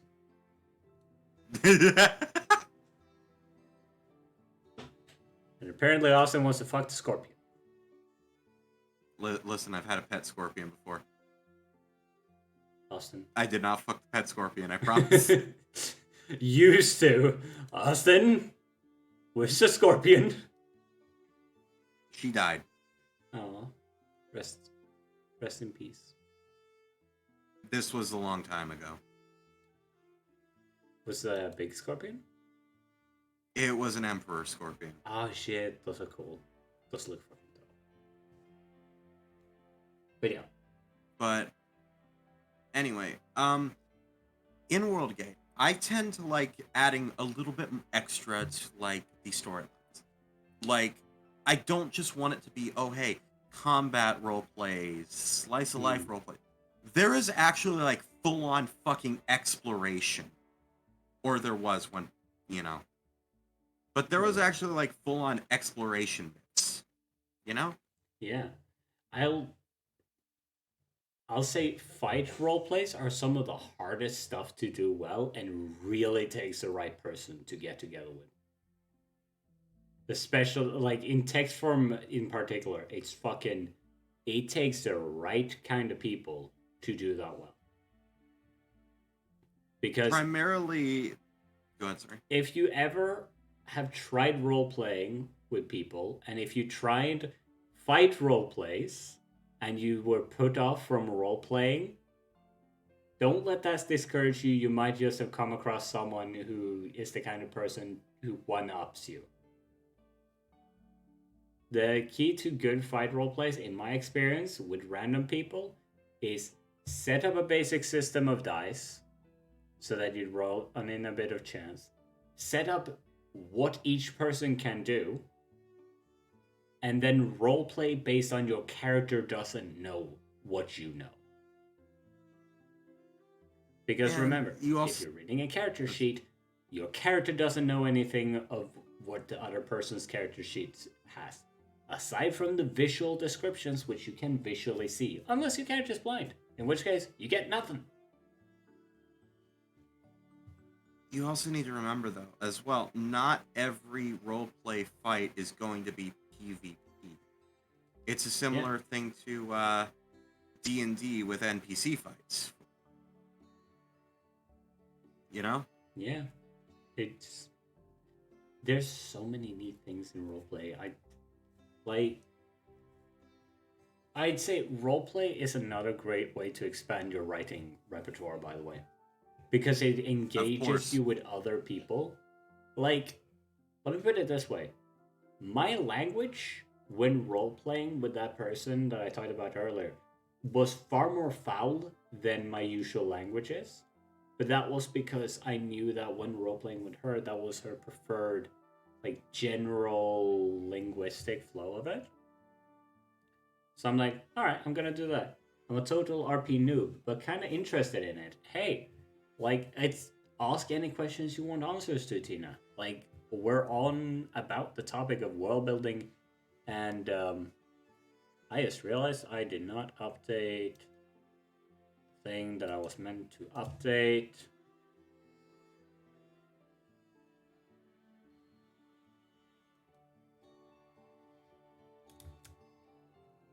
Thing is, one of the biggest things about role-playing, Tina, etiquette. Yeah. I think It's not ever in roleplay. It's never all about you and only you. it's But a it's also story. never about the other person only either. It's about everyone. Don't really have questions, but I'd like to see some RP sessions and maybe even join myself after a while. Knowing each other's boundaries is also really good. Yeah. Like, if it's the same thing when I write erotica. I have written erotica on request. I've written it on commission, and whenever I do, I always like to ask the person, okay, what are some stuff you're into, and what are some stuff that's a no-go, and then I can write based on that. Which reminds me, I still owe Tsuki a fucking writing piece because of a redeem. Because for those who don't know, you can redeem a one. Where's the porn, Vizzy? You wrote erotica? Ayo? Yeah, I've written erotica. Multiple times. I've written so much fucking porn, I swear to God. It's crazy. Honestly, if I can get into it, I think I would really enjoy social RP in those games. I want to play D&D or something like it at some point. He has written a lot of it. I could get that redeem at any time. Yeah, you can redeem, if you redeem a one-page commission, that means I'm going to write you a one A4 in Google Docs with a standard type size? Thomas, the thing is, that was mainly what composed the Worldgate, stuff. It was mainly just social shit. Yeah. Action moments never really, or I'm not gonna say never really came, but they only came when, Shit. it was deemed appropriate. Garm, You know? send me the details of what you want me to write, and I'll write it for you. I might try to write tomorrow because I actually don't have work tomorrow. Because I've got new work hours now. I got an eye on that for a while. I just got no idea what I would want. There we go. So here's a fun thing. When I role played more actively, I would use just my own little system of dice stuff, which would be I would roll 2 D100s. One was for positive and one was for negative. And then whichever one got the more points, that would be the outcome of the event. Right? So you would have like if the positive dice was 70 and the negative was 30, then it would be a positive outcome out of the action. And then based on how much the difference was, that would determine how good it was. So there would be a layer of added chance to it of how well does it go? Does this go fantastic or does this just work? Okay, I wanted to direct something to Thomas real quick. Yeah. Anyway, what I was trying to say is that a lot of the stuff that happened was mainly character-to-character interactions and all that sort of stuff. Hell, my fucking character had an entire arc where they went under fucking cover just so they could run a fucking bakery without being hounded. And also, Tim, it's like you and I have basically done roleplays in the past. Like I touched on it earlier that I sort of did roleplays using the Lego games, using Battlefront 2. Like that shit has been roleplays that you have done and it works. You can do it. Timus, I know you can do it because I have seen you do it. So don't let your brain tell you that I wouldn't count that. It's the same skill, Timus. Yeah, it can literally be that easy. It's essentially the same shit. Yeah, I'd like. So, Austin, to describe this to you, you know Star Wars Battlefront 2, Star Wars Battlefront 2, yeah, for PlayStation 2. Yeah. So we would play that. We would play through the campaign. I have it on Steam. I would run Sniper, he would run Engineer, and we'd just play as these two clone troopers who were fighting through the battles, having our own little story where I would back him up from the back line, so we would do call outs and back and forth and all that. It's basically the same skill, the same thing. Yeah, that definitely counts. Wednesday Lego shit. I got apple pies. Come to my bakery in the dark alley for more. Oh no, my character. The reason. Yeah. Oh yeah. So here's the thing. I would call out finger on the trigger whenever because I would put my finger on the trigger on the controller, and if anything crossed my fucking sightline, it would die. And one time, I used to actually. I called that out. Tumis is about to round the corner. He just stops, freezes up, and it's like, I was about to get shot. When I actually still was like trying my hand at shooters and I wasn't like fully sure if I liked them yet or not. Mm-hmm. I used to have the weirdest fucking call out for like having someone in a scope. Oh. Head and hairline. I like it. I'm stealing that. Also, Austin, you want to hear a new threat that I've come up with? Yeah? Fuck off. If you keep this up, I'm going to make wasabi on your bedside in the morning.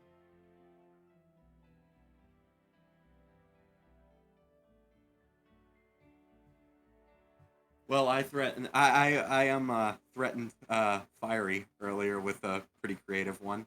Oh, Though you'll only get it if you know Yu-Gi-Oh cards. a decent. I know some. Shut the fuck up before I use your dumbass to tribute summon Insect Queen. I think I know bits here. But yeah. So here's my question. What would you say is the pro to making a world not super role playable? Because there's some obvious pros to like making it role play compatible, which is, you're gonna have a lot of fun, you're gonna be able to do shenanigans. But what's some benefits to making it not role play compatible? There's real honestly there's not a whole lot. Yeah. I mean, there's the preservation aspect, but that's about it.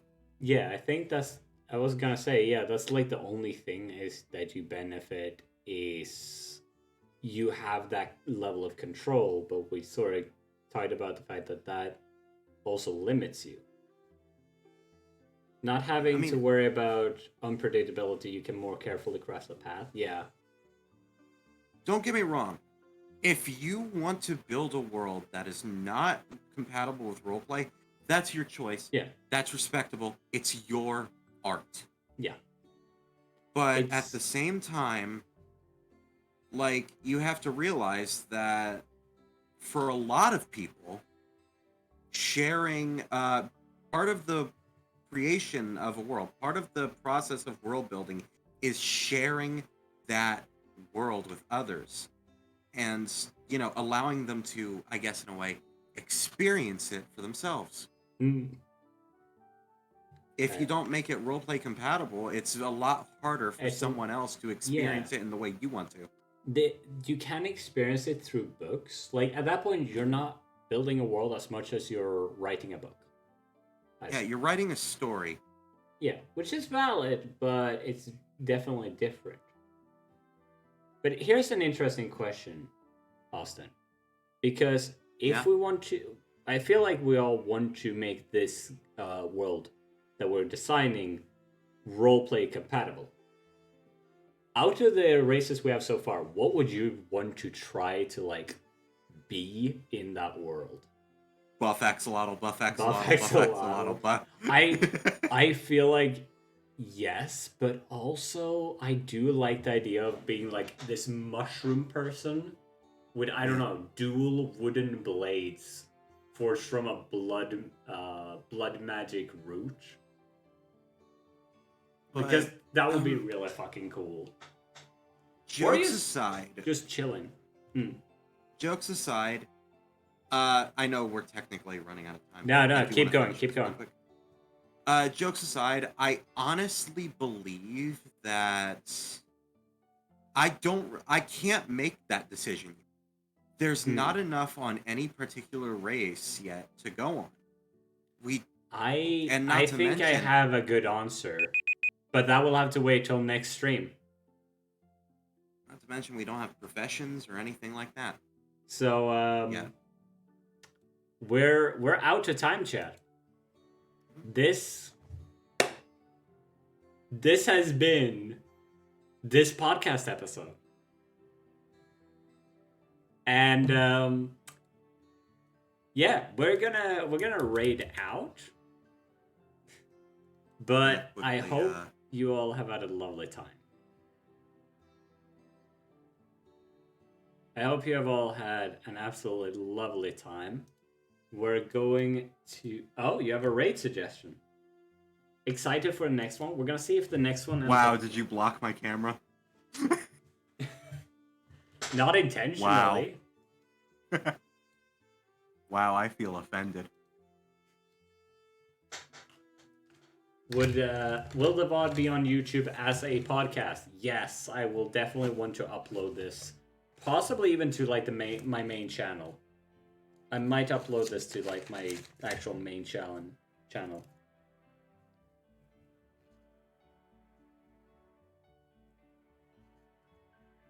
They're playing Fire Emblem.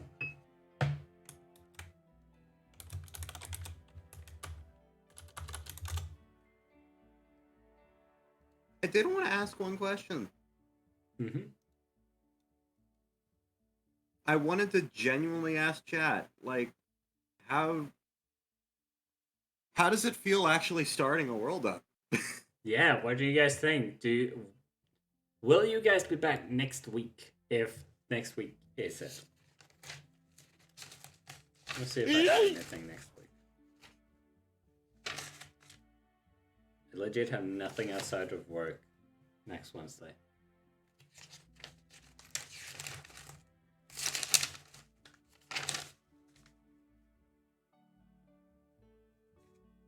Yeah, like I'm fucking gold for next. I could go next week. We could do next week another episode. If I'm available, I'm down. Fuck yeah.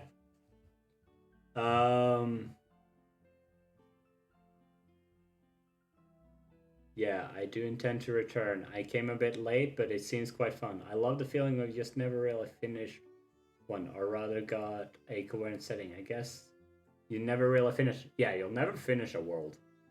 Oh no, you're never done. Ever. Also, I will have my bourbon squirrel people. Okay. No offense, but if you claim to finish a world, you wrote a book. Wait, okay, you know what? I was gonna say it's between Ebru and this Ribbity person, but the Ribbity person has 47 followers. And you all know me by now, I think. And I think you all know what happens when I notice someone who's not affiliated yet. Okay, I'm just gonna put this in chat. So, cracks knuckles. Ooh, raid to affiliate. Yeah. Garm, thank you all. Thank you so much. And chat, I hope to see you all next time. Thank you all so much for being here, for joining us. I will see how I do in terms of streaming the rest of the week. Raid message, yes. Well, I'm just gonna...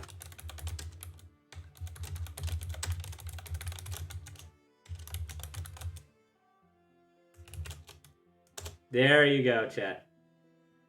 Make sure to spam emotes. Just gonna... Nice.